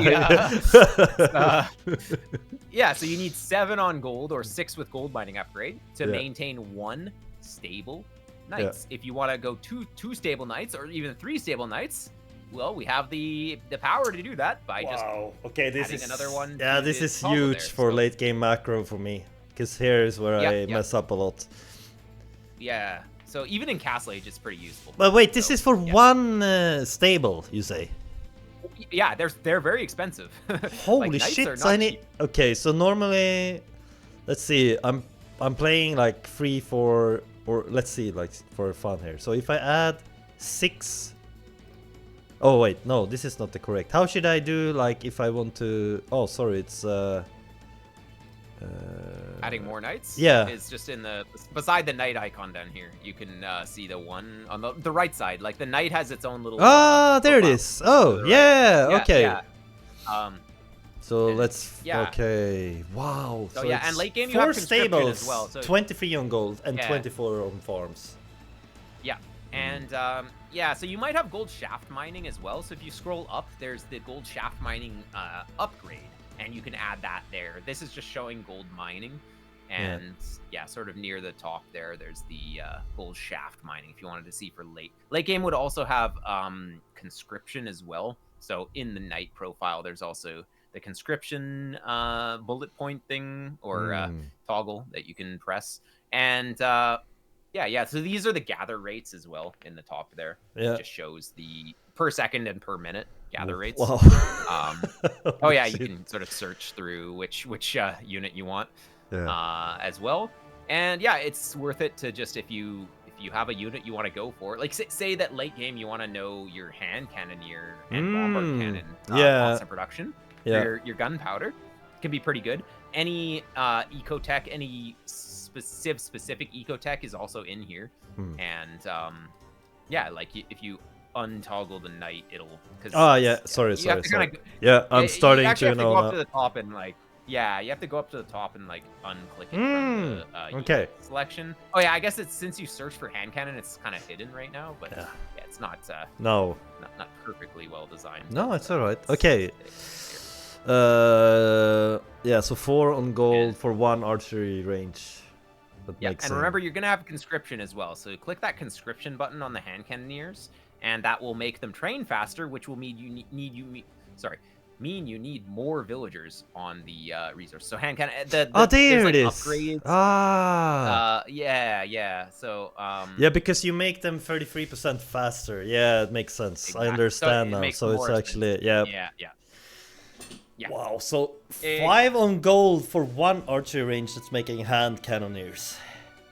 Yeah. So if you have 4, holy shit, yeah, that's expensive. Yeah. And so a lot of the time you're relying on your built-up resources to the next age. So if you think, okay, you're going to be floating gold on the way to Imperial Age, you can pump that all into hand cannoneers once you get conscription. Once you get chemistry. It's sometimes good to do that. It's the same for knights. Like, you don't generally have enough on gold to maintain constant production, but you have enough built up on the way to Castle Age that you can still spam a bunch of them. Yeah. So it can be, yeah, quite good. And yeah, I mean, it's basically pretty useful to be able to understand some of this anyways. At least the villagers. Yes. Yeah, at least the villager production for your TCs. That's a big one. You really have to be able to have enough farms to maintain production. And then, you know, if you're making more farms, you're going to be floating food. And so you have to have a plan for that food. Normally you save that food for Imperial Age, but maybe you save that food for some Knights, or maybe you save it for like Light Cav Edition, something like that. Can be good at mid Castle Age. Yeah. But yeah, the eco management is very deep in this game. Like, there's a lot of things that you can learn to manage the economy effectively. Yeah, this is great stuff. I should check the Mongols here too. Yeah, so yeah, Mongols have their hunt bonus, which doesn't really help for late game though. So yeah. How do you? Oh yeah, for the Mangadai. Yeah, well, how is Mangadai? It's MA. It should be in here. Maybe I have. Let's see. Wait. Actually, yeah. Maybe don't. Oh no, I see it. It's down there. Yeah. It's in the unique unit section, which there's just like a bunch of unique units down below. Basically, where there's a big section. Yeah, I find that. Yeah, no. Yeah, it's alphabetical there, and yeah, it's good. Let's remove this one. It was had to go up. There we go. No villagers. So it shows okay. So it's 6 on gold, and 6 on lumber for one castle producing. Yeah. Generally, you'll have bowsaw. You'll have bowsaw in Castle Age, so it'll be the 4 for wood, not the 6 for this time. Yeah. But yeah, probably just gold mining upgrade, and yeah, that's basically just the constant production, and then you know your rest of your resources could be on something else. I mean, yeah, it's pretty reasonable. You could have 4 castles pumping them. Yeah, but you need to have at least 3 castles, I feel, if you're playing Manga Dice. They are so slow to produce. But that's maybe because I didn't get conscription. I think... Yeah. I'm surprised. Maybe chat have been trying to coach me this, but I'm locked in when I'm playing. I know some guys have been pushing a lot for that upgrade, but... Now when you tell me I have to get it, you know, that makes more sense. Because now I really understand, like, it's crucial for late game. Yeah, exactly. What's the hotkey for conscription on the castle? You know? I mean, I'm not sure what the default is. Yeah, no. I think I am using custom hotkeys. I think mine's on W or something. I don't know. I'll have to go. I'll have to check that one for sure. I'll do it now. Yeah. That's something I picked up from this. Yeah. Do you have some, like, you have to go, or can we do the last one? Yeah. Actually, give me like 1 minute. I'm just gonna check in with my wife, and I'll be right back. This was so good. I'll just see what. Thank you, man. Really appreciate it. Thank you. Wow, guys, this is useful. Holy shit, this is very useful. So happy he could do this with me now, especially when they just released the map pool, so we know what maps to focus on, and for me to not walk around in circles. Yeah, holy shit, this is good. This is huge. This is like if I coach a client in the gym, and I tell them like this is what you should do to achieve your goals. They normally say to me like, oh my god, why didn't I hire a coach before? And this is what I'm feeling right now. How many maps do you might have a few. No worries. I might have a few minutes here. Yeah, okay. Good. Cool. Okay, cool. So what were we on? We were on Portuguese. Yeah, Portuguese crazy. Yeah. Pig just sent me the raid. Yeah. Oh my god, he's saying coach is cheating on me. That's what Pig is saying. I've been coaching Pig like crazy. We've done like 2 or 3 sessions now. Yeah, it's nice. But that's awesome. Yeah, you've got me for today. Thank you, Pig. Nice. Okay, so yeah, next up is going to be the Saracens. You might see the Saracens as well. They're pretty good. Mm-hmm. They're a little bit weird, though, because their big bonus is that their market is cheaper and they get better prices at the market. So buying and selling at the market ends up being kind of a core part of their gameplay. They can just buy food for fairly cheap, which tends to be good. They can sell wood for lots of gold. And selling their stone for a lot of gold can be good too. They also have gunpowder. That's kind of the theme here, is most of these good arena or fortress civs, they have really, really good gunpowder. And yeah, those are kind of their main things. They have the Mameluke. Also, their unique unit is good. So the Mameluke. I don't know if you know this unit. Yeah, that's you know it. The best one against cavalry, right? Yeah, it's just good against everything, actually. Oh, okay. They have an attack bonus against cavalry, but if you like, they're cavalry themselves, so they move fast. So every infantry unit is going to get out microed. Every foot archer, you're going to get in close with those, and you're going to kill them so fast. Even though the foot archers are supposed to kill you, like if they're caught out in the opening or in the open, the Mameluke will kill them. So Mameluke is like Mangadai level. They feel like they have no counter. Mangadai also feel like they have no counter late. So very good unit to get to in a lot of situations. So Saracens is good. They don't have any direct eco bonus other than the market bonus though. So they're a little bit more weird to play. You probably won't go up against them, but they can be quite good. So yeah, next up, Sicilians. I don't think you're going to be seeing Sicilians. Slavs, they have the best farming in the game because they have a farming bonus, but then their tech tree is their tech tree is more like they have the cheaper siege workshop units, which is good, but they don't have bombard cannons, so it's not going to be quite as good. They're a good civ, but not quite on the level of the other civs. Next is the Spanish. So that one, Spanish, I played a bit against them. They have been kind of used with the conquistadors with gunpowder. Especially on Arabia, because you can use the mobility on Arabia. Yeah, they're fast, good damage. Yeah, they're really good in early Castle Age because of that. So you might see them on Fortress, because on Fortress you start with a castle. You can just make a few conquistadors while booming, and it's not really any extra investment. Also, they have a unique monk, the missionary, which moves faster than the monk. It's on a donkey. I remember that one. I played against them on Arena, and I was, what the fuck is this guy? He's picking up a relic. Exactly. So he can pick the relics. So he's so fast. I bet on Fortress. This could be a very good Fortress civ, because you can just make a monastery. You can collect all of the relics very, very easily. And with conquistadors protecting the missionaries, you can just you will get the relics pretty easily. And so that could be a good play. And of course, they have gunpowder. They have faster firing gunpowder as well. So actually, their hand cannons and bomber cannons fire faster. They don't have siege engineers, which is the university tech. Do you know the siege engineers? You know what that does? No. Okay, so it is +1 range to all siege units. So we talked about that one earlier today. And also +20% bonus damage against buildings for siege units. So it's very useful if you have your trebuchets attacking the castle, you have your bomber cannons attacking the castle, you just have more damage output, and the extra range really helps as well. So they lack that. The Spanish don't have that, but it can be a very... It's like you get it pretty quickly if you're a gunpowder civ, or like if you're just trying to push in Imperial Age, which is most of the time. So it's just a good... It's a good tech to have. How does it affect the Rams?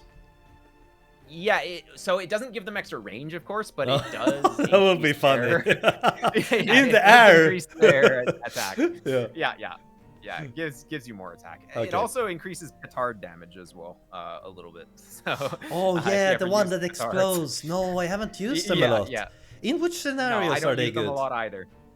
So you use them to break walls a lot of the time, or you use them when you have two castles next to each other, and like say that your opponent gets a castle on the front, like they're castle dropping you, and you defend with the castle, and your castles are like touching. You start making petards and you blow up his castle. That's true. So that can be very good.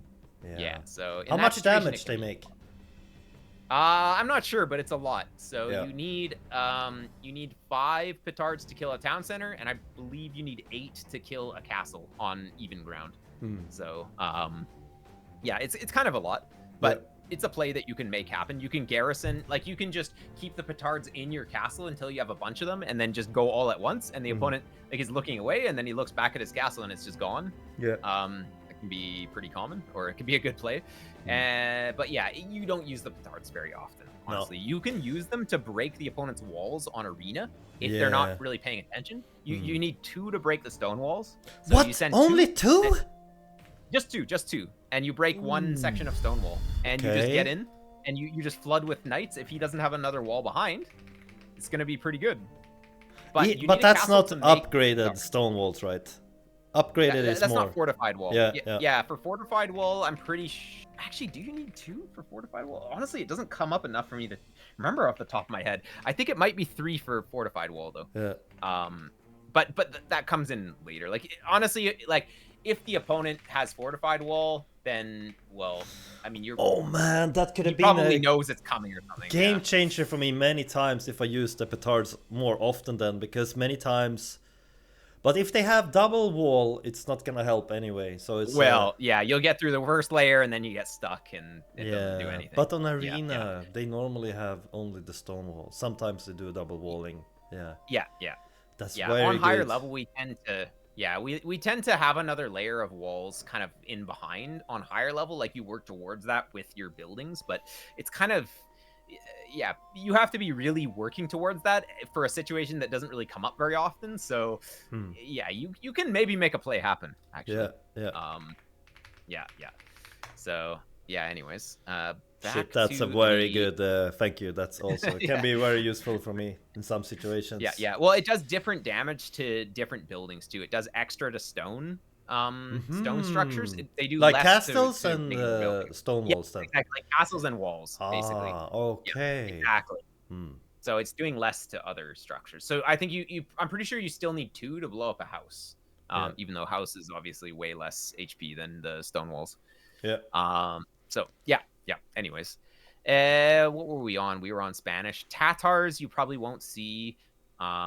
Teutons you might see. Okay, so Teutons, that's Flaming camel? What the heck is that one? It is a camel that's on fire. Or at least I don't know. It's a historical I don't see that unit ever, I think. Is it even played? No, it comes in Imperial Age, and it's good against elephants, and you don't really see elephants either. So it was more of just like the devs just added it as a meme, and then I don't know, it's just in the game now. Okay. So, you have to ask the Microsoft developers about that one, yeah? Yeah, it's a little bit. It's just a funny unit. You don't really see it legitimately. It does splash damage. It's good against cavalry and does splash damage. So in theory, you could use it. It's just that Tatars have so many other options that don't blow themselves up against cavalry. So, a little bit better.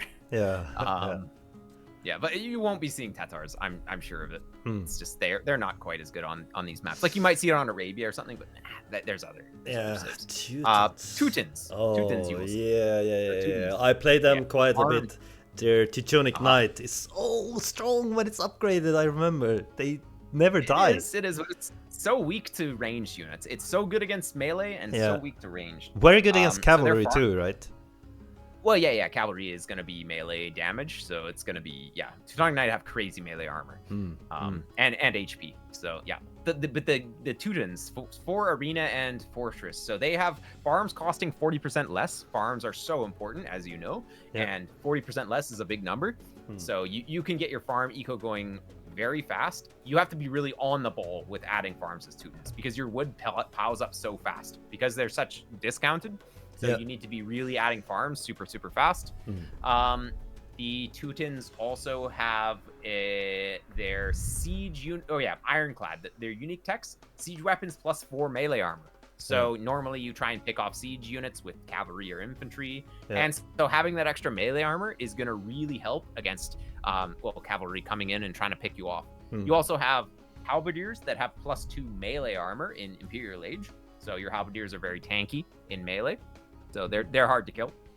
And one of the utility that the Teutons get is their second unique tech, the Crenellation's unique tech, Castles +3 range. So just like how we talked about with Koreans having keeps that can range bombard cannons, Teuton castles range bombard cannons. So you can't push a Teuton castle with bombard cannons. And so the only thing you can do against Teuton castles is use trebuchets. But Teutons, they have bombard cannons to kill trebuchets. So it can be very hard to push Teutons if they have Crenellation castles and bombard cannons under them. And remember, with Ironclad, the bombard cannons have extra melee armor. So even if you try and use cavalry to pick them off or something, it can be difficult. So that's where +4 melee armor. Isn't that quite a lot? That is quite a lot. Normally, upgrade gives +2, yeah, at every step, or. It's normally +1 actually. +1. Okay. Yeah, this is just so a +4 is thing. Yeah. So then it's actually very good. Yeah. But normally you don't get any armor. Like there's no other generic armor tech for Siege. So this is just a unique one for them. Yeah. And so all of the attack upgrades, the first 2 attack upgrades are 1, and then the final attack upgrade is +2. So it just negates all blacksmith techs basically. So I mean, knights would still be doing 10 damage if they do 10 attacks. So they're still, you can still kill them with melee units. It just makes them a bit tankier, which you feel the effects when you play Teutons of that extra melee armor. And so, yeah, this Civ is also very good for sort of turtling and making their eco really strong. And then they have gunpowder composition for late game. And so they can be very strong. So what's in general good army composition for Teutons? Like so you get to the hand cannoneer and bombard cannon as your opening, and then you would potentially get to siege onager as well. Okay. So they have the siege onager from it's just the upgraded mangonel, then onager, then siege onager, and those things kill everything. So with crenellations, they have the extra melee armor, so they're very hard to kill. And you also want to have halberdiers against the cavalry. So you might go hand cannoneer, bombard cannon, the opponent might go cavalry, then you add in halberdiers, and then you start to work towards siege onagers. Siege onagers, like if the opponent goes skirmishers against your hand cannoneer and bombard cannon, which they can, then the siege onager comes first before halbs. So it's like if he goes cavalry, you go halbs first. If he goes skirmishers, then you're gonna go for onager first, or just more bombard cannons against that can be good. Yeah. So it just depends on the situation, but yeah. Gunpowder with halberdiers is a very good composition in general. I was surprised how good the hand cannoneers were against halberdiers. I mean, it was insane. How they 1-shot or 2-shot? Like it feels like yeah, it's like 2-shot. It's definitely not 1-shot. No. They do a lot. You don't want to be making hand cannon, you don't want to be making halbs into hand cannons. No, I mean I don't know exactly because it doesn't come up. I don't remember which Civ. Do Franks have gunpowder too? They do. Yeah. That's so. I was playing knights, and he made a lot of halberdiers, and then I switched up to hand cannoneers, and the game like flipped. You know, I won just because of that move. It was crazy. So I had like knights and hand cannoneers together. It was very, very strong. Or maybe paladins even. I don't remember. But yeah. Yeah. Cool. Yeah. Okay. So moving on to the Turks here. The Turks, they're also another Civ you might see. So their unique unit, the Janissary, it's just like they get these Janissaries, which are like hand cannons in Castle Age. Yeah. But a bit better. But one more damage or something. They're different. So they have like 5 more damage. 5. Okay. Or no. Yeah. It's a lot. I think it's 22 attack versus the hand cannon's 17. But they don't have an attack bonus against infantry. So if you're fighting cavalry, and then they're better. Like the Janissaries are better. If you're fighting infantry, hand cannons are actually a bit better. Oh, okay. But they're both good against both cavalry, like kind of good against cavalry and infantry. Yeah. One thing about the Janissary is that the elite version has no attack delay. So the moment you tell them to attack, they just shoot. So you can micro them where you just like press stop command, they all fire instantly and just start moving right away. So they're very smooth to micro. That's only on the elite version though. So yeah, you have to kind of try it to really feel it, but they feel very strong to micro. Yeah. The elite Janissaries. Hmm. One thing that this Civ also has is +2 range on their bombard cannons. So that makes their bombard cannons go up to 14 range. So Turk bombard cannons actually do outrange Korean towers and Teuton crenellation castles. So as a counter pick, like Turks can kind of beat those two Civs with these extra range bombard cannons. Could be very good. And yeah, Turk gunpowder units having 25% extra HP is also very good. And one of the biggest bonus that Turks have is that their chemistry is free. So as soon as you get to Imp, you have chemistry and you go instant bombard cannons, instant hand cannoneers. Oh. So that puts them on par. That like kind of puts them as a high tier. That's like a top 3 Civ a lot of the time for some people. They would put Turks up in like the top 3 for arena. Even Fortress is pretty good. Yeah, they're really good. They also have free Hussar upgrade. So free light cav, free Hussar upgrade, and those units get 1 pierce armor extra. So they have really good Hussars and they get the upgrades for free. So it's Janissary and Hussars, is it that a good combination? Yeah, it can be. So their backline also could be Cav Archers. So they have +20% +20 HP on their Cav Archers, and they have full upgrades otherwise as well. So Cavalry Archer and Hussar is a very common combination. So as with the Magyars, which we talked about earlier, Hussar plus Cavalry Archer, very good. Turks can do that composition. And it's probably even more popular or more common to go Cav Archers plus Hussar as the Turks with bombard cannons. But yeah, Janissaries can also be quite good, or elite Janissaries specifically. The Castle Age version is decent, but yeah, the elite version is crazy. But they don't move as fast as Cav Archers. So if you have that Hussar front line, you like to have that Cav Archer back line just to have kind of similar movement speed. Okay. It just feels good. You can just use the mobility a little better that way. But yeah, if you're doing a more slow push with bombard cannons down the center, then the elite Janissaries can be quite good. Yeah.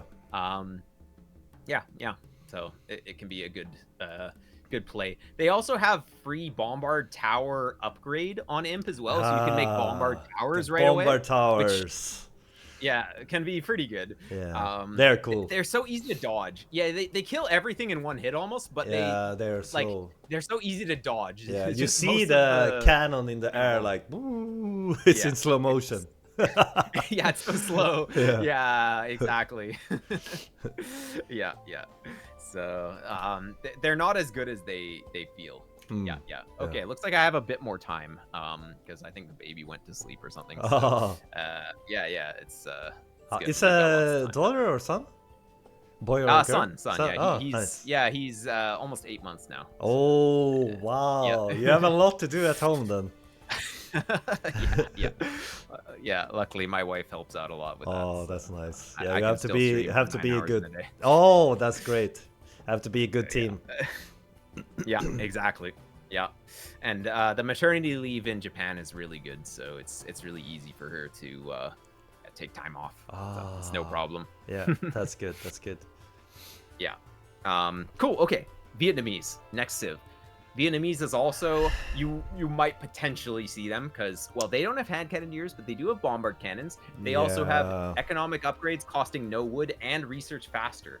So as with the Portuguese with their faster 25% researchers faster, Vietnamese have 100% faster researchers. So what does that mean? Wheelbarrow comes in super fast, which means you just get free vills basically because you get wheelbarrow faster and you're just using the TC for longer for villagers.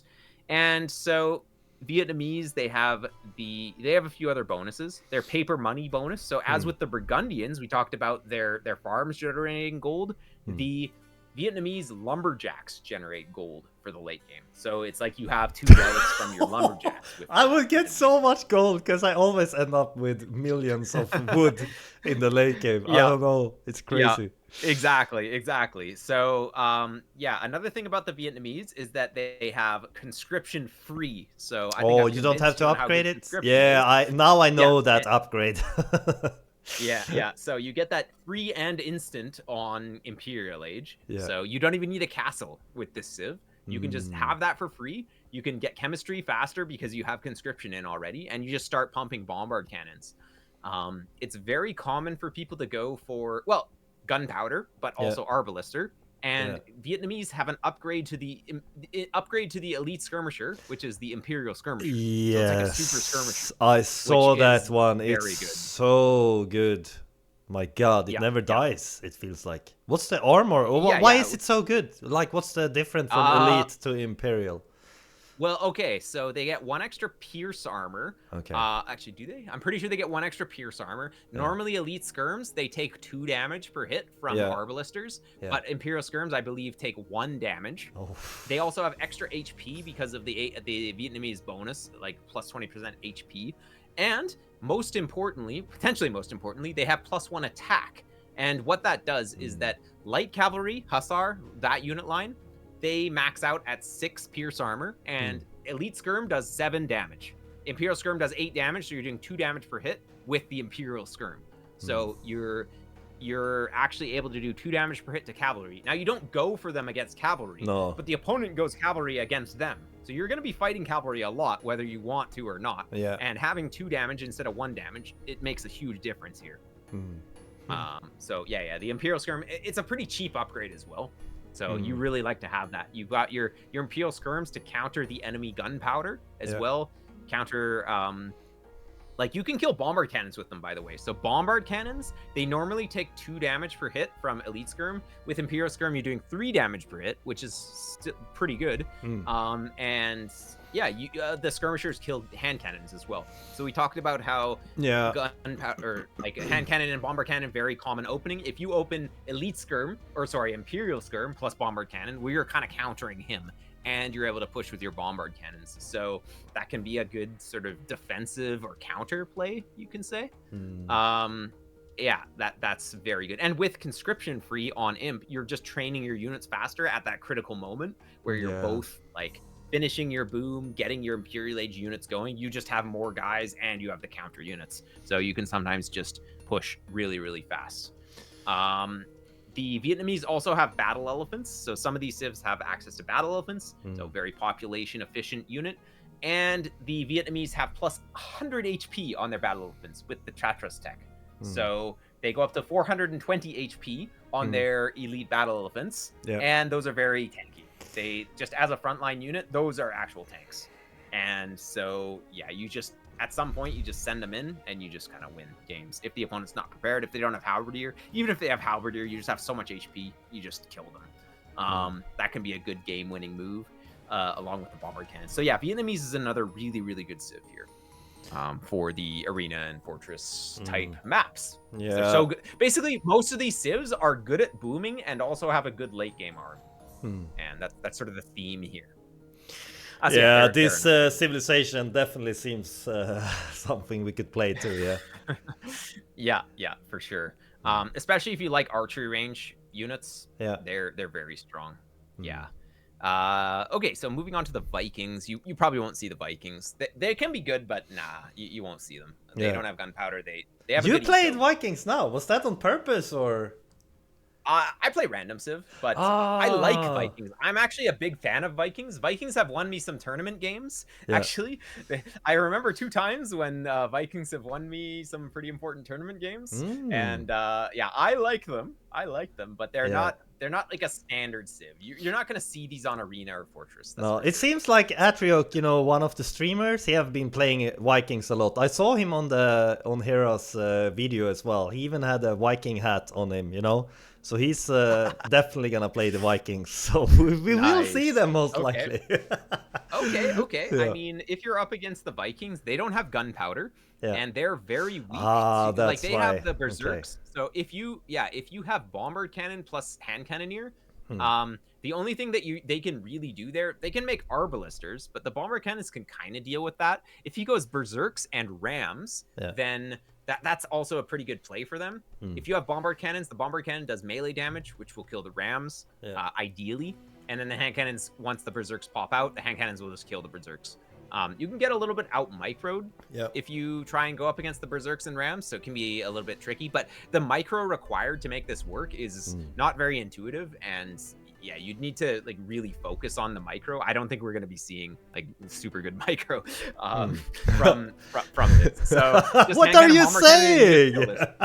Like not saying that he can't micro. I'm just saying he's not going to have enough time to develop like this very specific skill to micro these 2 units together.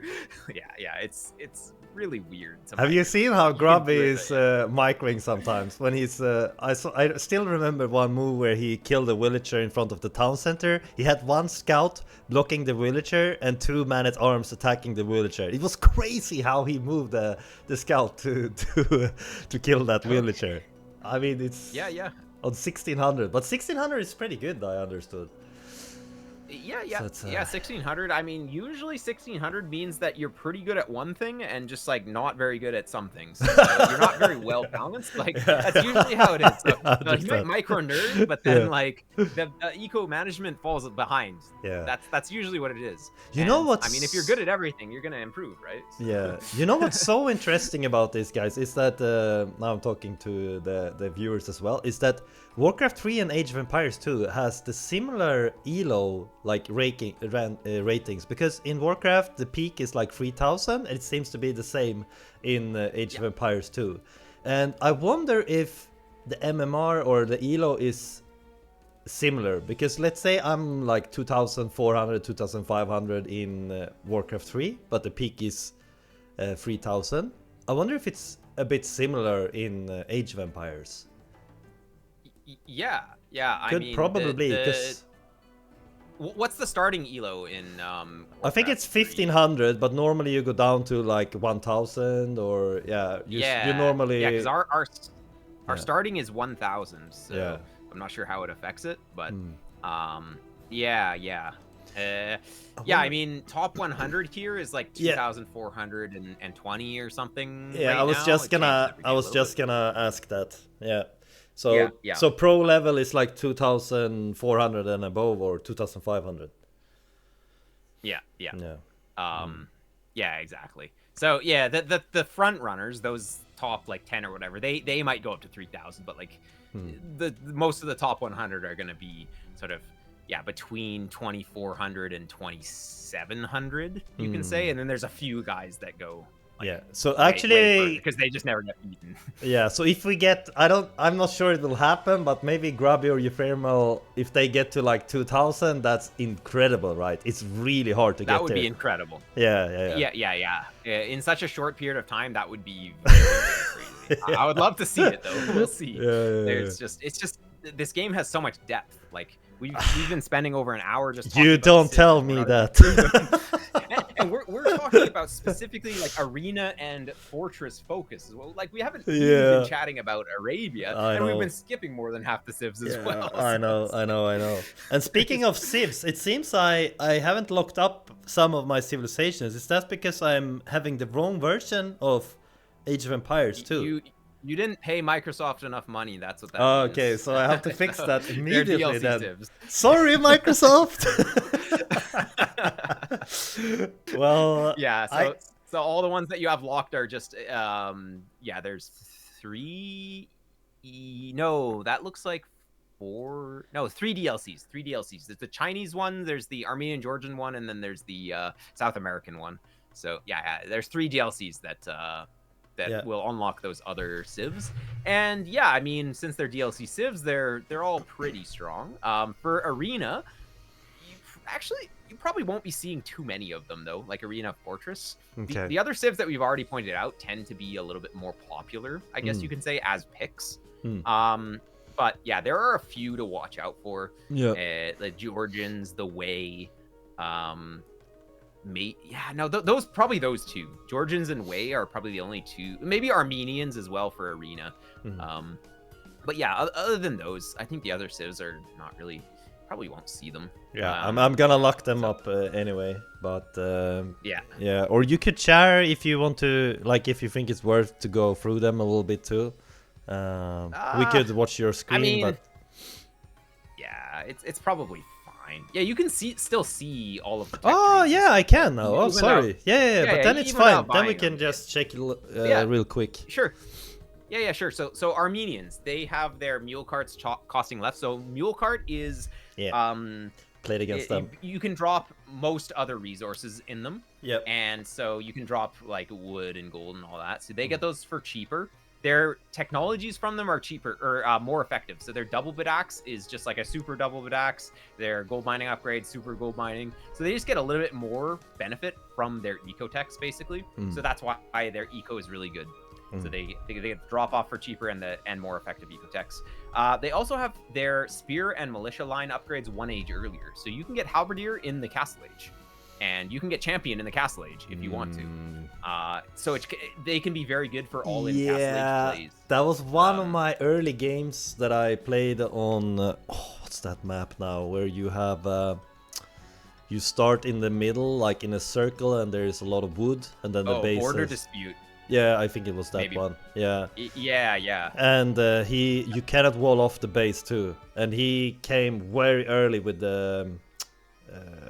Longsword man, in feudal. Yeah, it could be good. Feudal age longsword. Yeah, I've won a tournament game with that before, actually.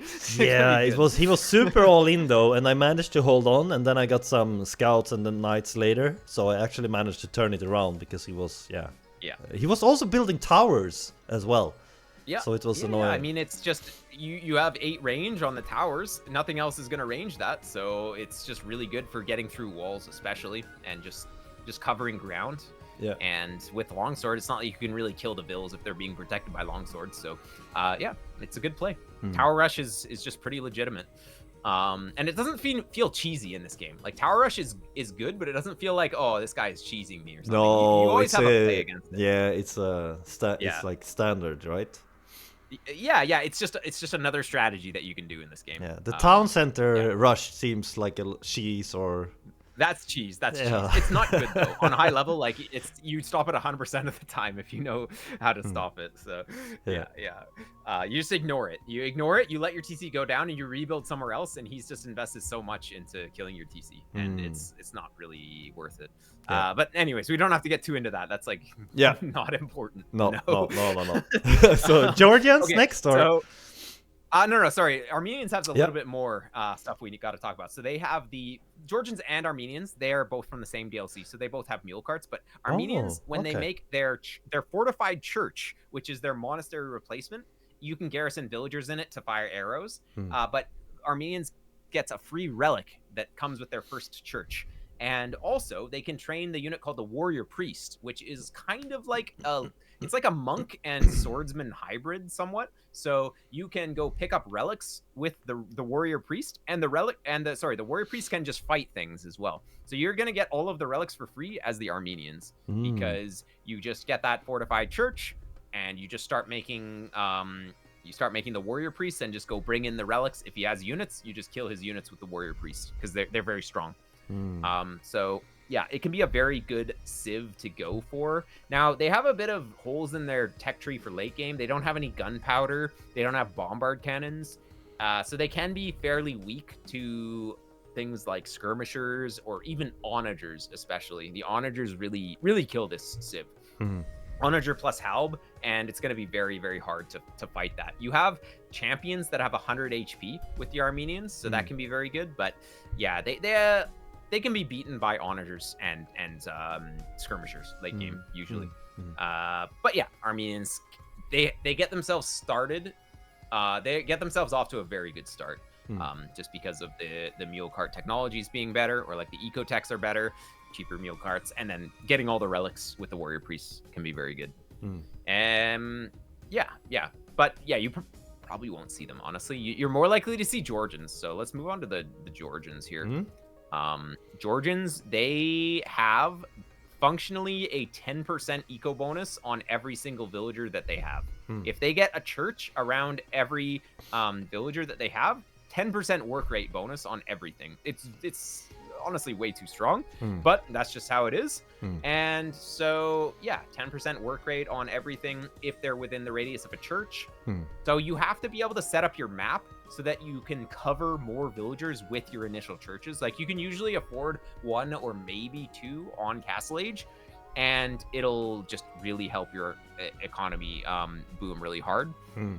So that's one of their biggest things, but they have a few other things. So they start with a mule cart.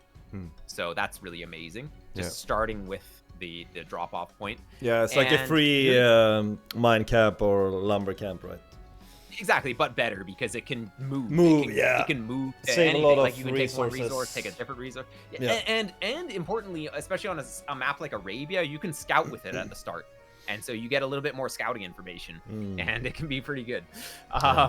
So nice. Yeah, their units and buildings receive minus 50% damage when located on a high elevation. So if you're fighting on a high ground, you're just taking even less damage. It's so hard to kill their units when they're on the high ground, and it's pretty easy to utilize the high ground advantages, especially on a map like Arabia. But Fortress, I'm pretty sure, has some hills as well. Yeah, and Arena has a few hills in the trees these days, so sometimes you can use it there as well. And another of their bonus, their mounted units regenerate HP. So it's only 2 HP per unit in Feudal Age, so it's not that big of a deal. 14 in Imperial.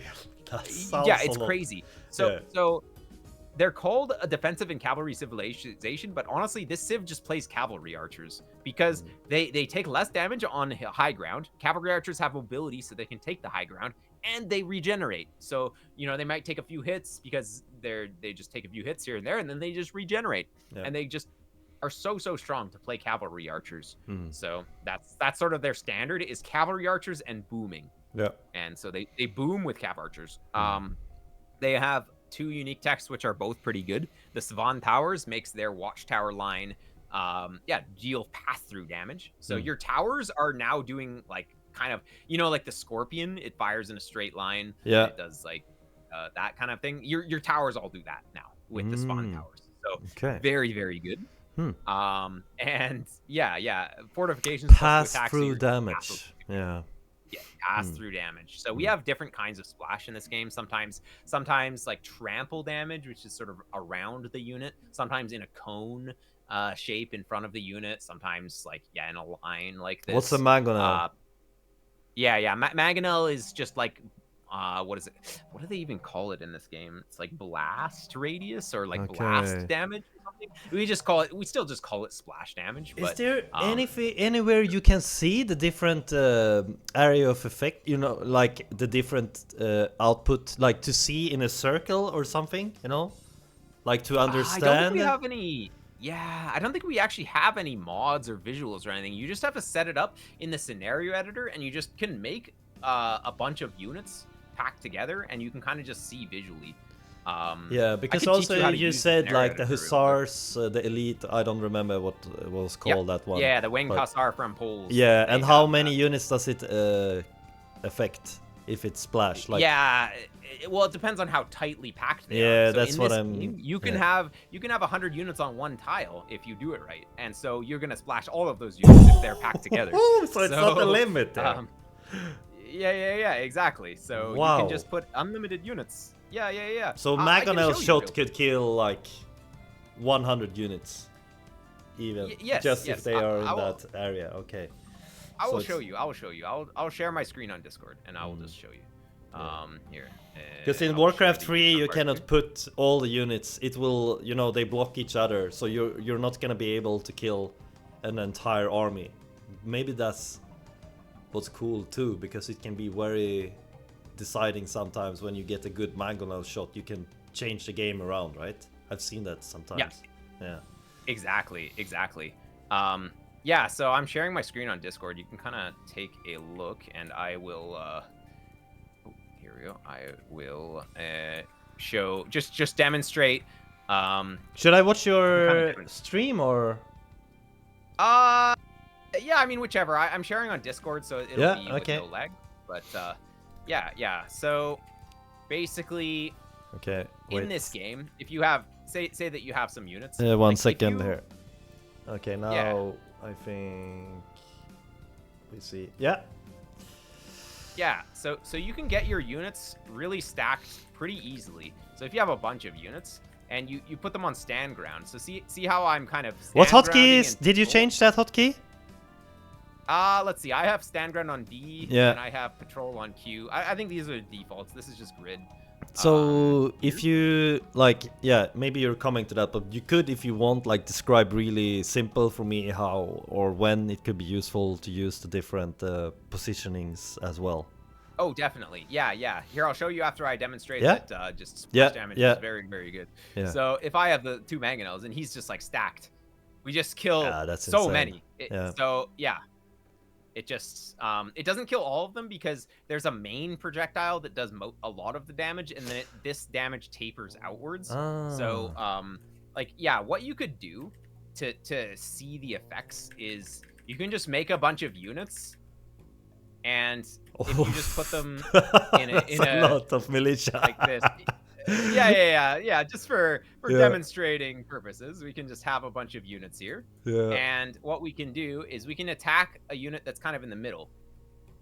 And so you see it killed the guy in the middle, and the ones that are kind of like closer to him, more damage, and the ones that are further away took a little less until it just did not as much on the outside. So you should have the like show health bars on here to be. It will make it easier to see.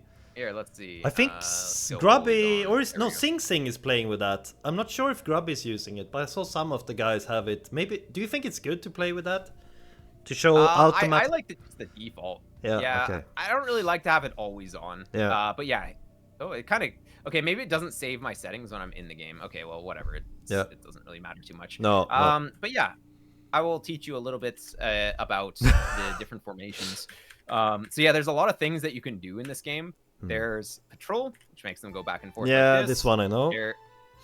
There's guard, which will make them follow. So these guys are on guard. Yeah, so far. These units around. Yeah. Yeah. So that's good if you have like a spearman. You want to follow a villager around or something to protect them. There's also the follow command, which makes them follow. It's like guard command, except for that they will not attack enemy units. So guard, if you put them on guard, then they'll attack enemy units that come around. Follow, they'll just follow without trying to attack enemy units. We don't really use follow very much. It's not that useful. Attack move is just attack move in, and they will start attacking the closest thing once they get in range, like this.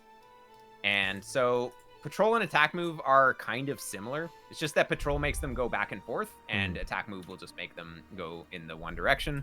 So that's it for the main things. There's also garrison as well, which just puts them inside a building. Yeah, that one I know. That's pretty basic. Yeah. So that's for the main things. And then there's the different formations, or sorry, the stances. So aggressive stance, they will chase the enemy until they run out of sight.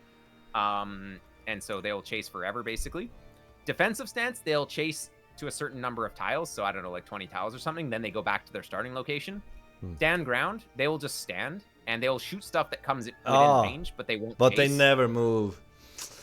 They'll never move. Yeah, and no attack stance, just they'll do stand ground, but they won't even attack things. They'll do nothing. Okay, so one example. Let's say I have my 10 archers. I'm gonna go aggressive. I'm gonna be very close to his walls, because I want my archers to attack. Maybe villager or something. Is there any particular like command I have to use in that time, or I just so I would use the stop command usually. So stop will make your guys shoot the closest target. So they automatically shoot. Okay, so that's what I do. So that's the best way to micro in like 99% of situations in this game. Well, not 99%, but like basically it's either stop command or focus fire. Focus fire, you hit the individual unit that you want to kill. Stop command will hit the closest unit to the archer. So you'll spread your shots like this. Yeah, so and this is the easiest way. One more question. So if I have, let's say you have the 11 archer here, and now I have my 4 knights. I want to, if I see you're trying to get to home, I will try to get them in front of you, and then I use stop. They will attack. Basically, if you're chasing with knights, sometimes that's the best way to do it. Oh, I have way too many here, but but like exactly like this. Yeah. You can kind of go. You can try and split a few off to the side and then go this way. It doesn't always work super well though. But obviously, just getting in front and then you can hit the stop command and they all just. Yeah, that's exactly what I'm wanted to. Yeah. Okay.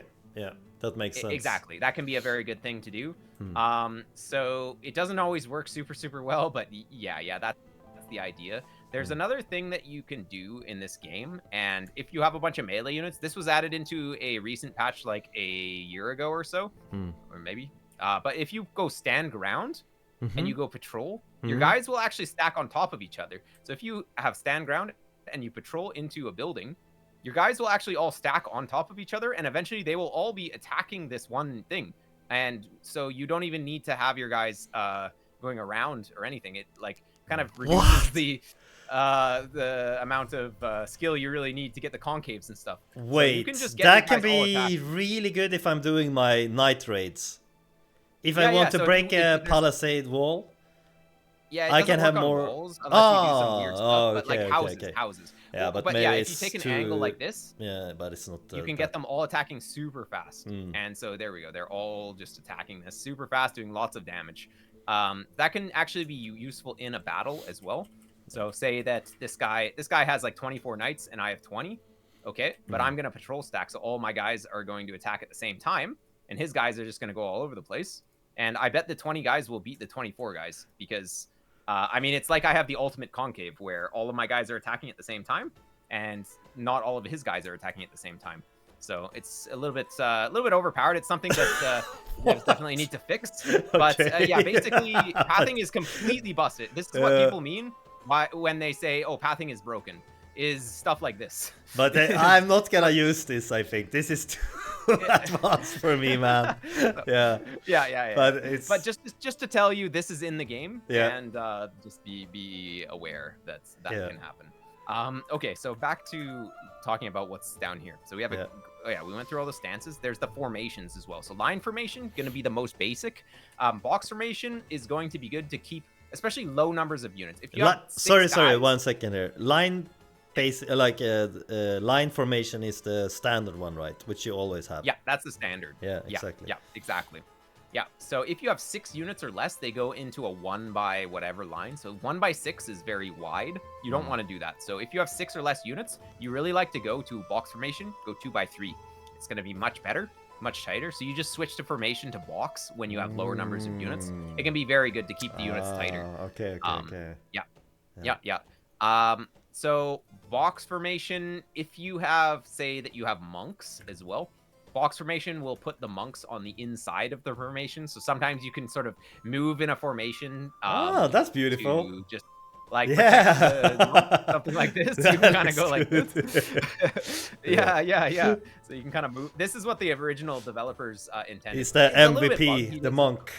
Yeah, he doesn't quite go in the middle currently. He used to, but sometimes when you're moving, it's just, they kind of bug formations at some point compared to the original. But yeah, he kind of like struggles to get in the middle sometimes. But anyways, that's the idea. We don't really use it for this kind of technique very often. I have a question. You know, if you have knights and monks in the same control group, the knights are gonna move at the same speed as the monk, right? Yeah, if they're in the same selection, then yes, they will move at the slowest units. Yeah, and is there any way to change that, or you really have to have them in different control groups? I mean, you have to control them separately. Yeah. Okay. So I exactly. just wanted to know. So you need to do it like that. Yeah, exactly. So generally, I have 2 control groups: one for ranged units, one for melee units, and I sometimes use a 3rd control group for like utility, just extra stuff. But generally, the micro in this game is going to be like ranged unit in the back and melee unit in the front, and then so like you're kiting with the ranged unit, and then once the enemy is on top of your ranged units, you come in with the melee units and just like attack move in, and then you're sort of kiting back. Sometimes you go back with the ranged units more, but just having the 2 control groups tends to work really well. It's just the but the attack move is just a standard right click, right? It's nothing else you do now. Yeah, I mean attack move. Isn't it the same? I thought it was. Now, if you right click on an enemy, it will sometimes go for the enemy that you clicked on, and sometimes it will like retarget. Actually, yeah, red here is just AI, so it's actually going to be a little bit weird. Actually, it's hard to demonstrate. Let's see. So if I click on this guy, so my guys are all going for that guy. Which is not really super good. It doesn't always work like that, too. It's inconsistent. So you actually just like to attack move in to start. And then I don't think I used that so much. I don't think I used it at all, maybe.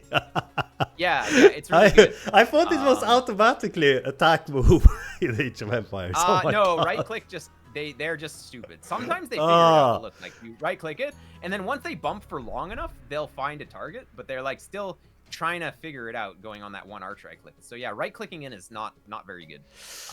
Oh my God, how can I even be 1250? Or get close and press stop. My favorite is just getting close and pressing stop. Pressing stop is actually like super good. Because stop is instant, whereas attack move there's a little delay before they start attacking. Yeah. So other formations that we have, common ones, scatter formation. If you're up against scorpions, it could be good. Just reducing splash damage basically, but you are increasing your surface area. So against knights and stuff, you're gonna die harder in scatter formation. So you gotta watch out. You want to be tighter against knights and more scattered against splash damage basically. Split formation is you don't use this as a formation walking around, but you use this simply to dodge mangonel shots. So if there's an enemy mangonel and it's coming in and it's gonna shoot me, and then it's gonna shoot. Oh, well, maybe it's going to the flag. It's gonna shoot, and then I split. Yeah. And basically like split, and then so shoot. Nice. Yeah. And yeah. You basically do it like that, and you can dodge around and stuff. Split like this. Yeah. So yeah, I mean, there's a lot more to go, but actually, I need to head off now. Yeah, man. Oh my God, this was so useful. Thank you so much. Oh my God. I mean, yeah, that was very good to go through the civilizations like that, get much better understanding, and my takeaways would be the hand cannoneers and bombard cannons in general are very good on arena and fortress. Also, yeah, civilizations with gunpowder, like chemistry, right? Is very good. Exactly. Because Those that's well, every Civ has chemistry, but not every Civ actually gets bombard cannons or hand cannons. So the ones that I pointed out, focus on those Civs and just try and how to boom, right? You know to just the macro has been going well, but I'm also missing conscription. I didn't research that, so that's something I have to focus on. And also, when I see the units mechanics, I understand I didn't use attack move. So that will definitely make my knights more effective if I'm playing Franks, But I guess that's gonna work in all the cases, so have to start to use that as well. Yeah, exactly. Yeah. Okay. So I want to see some of your replays next time. So, I'm not going to be on tomorrow. I'm taking a day off tomorrow, but on Thursday or in a couple days. Yeah. If you can get a couple of replays for me, let's do this. Yeah. Sure. And 6 farms per TC. 6 farms per TC, and like 4 to 5. Yeah, 4 to 5 on gold if I'm playing hand cannoneers. Per archery range, and then night you production don't have to pay too much attention to the late game. Yeah. Just know that you need a lot of gold, but you don't have to pay attention too much to the exact eco balance. No, but it's good to have something to strive for. That's my have goal. An idea. Yes, because I don't want to fumble around. Sell your wood if you really need gold. Sell some wood in the late game. You will basically always be floating wood. Yeah. And so you want to be obviously you want to add farms to that wood, but sometimes you just got to sell that wood to get those key techs out, or you need trebuchets and you don't have any gold. Sell that wood. Yeah, I'm doing that. I'm using the shift command to sell 500 at a time. Yeah, good. Shift Q units as well. Shift to add 5 to your queue. Wait, what? So many things. Yeah, you can shift to add 5 units to your queue. So you have 5 stables and you want to queue 5 knights. Shift. And your knight hotkey, you go 5 at a time. It's really good. Okay. So, especially late game, you're spamming hussars. You just have 10 stables. What? I did not know add that. a bunch. Okay. Yeah, it's so good. Ah. Yeah, so good. Yeah. So it's actually 5 per stable then. No, it will distribute them evenly throughout. So it will be 1 in each stable. If you have 5 stables, yeah, but I don't have to click one right click for every scout or hussar or whatever I'm making. It's just, okay. Shift is 5 at a time. Yep. Yeah, that's very good for the late game macro. Yeah, that's true. Yes. Yeah, exactly. But anyways, I gotta go. So I will see you next time. Yeah. And thank you. Enjoy seeing the improvement. Yeah. Thank you so much again. Take care, man. Yeah. Bye. All right. Bye-bye. Bye, bye, I'm bye, gonna bye. send the viewers over to you too, by the way. Oh, So, okay. yeah, Thank you. Thank you. See you later, dude. All right. Yeah. Bye. Bye, bye, bye, bye. Oh my god. Holy shit. Guys. That was useful. Woo. Wow, wow, wow, wow, wow, wow, wow, wow, wow. That was very useful. Thank you so much, Survivalist.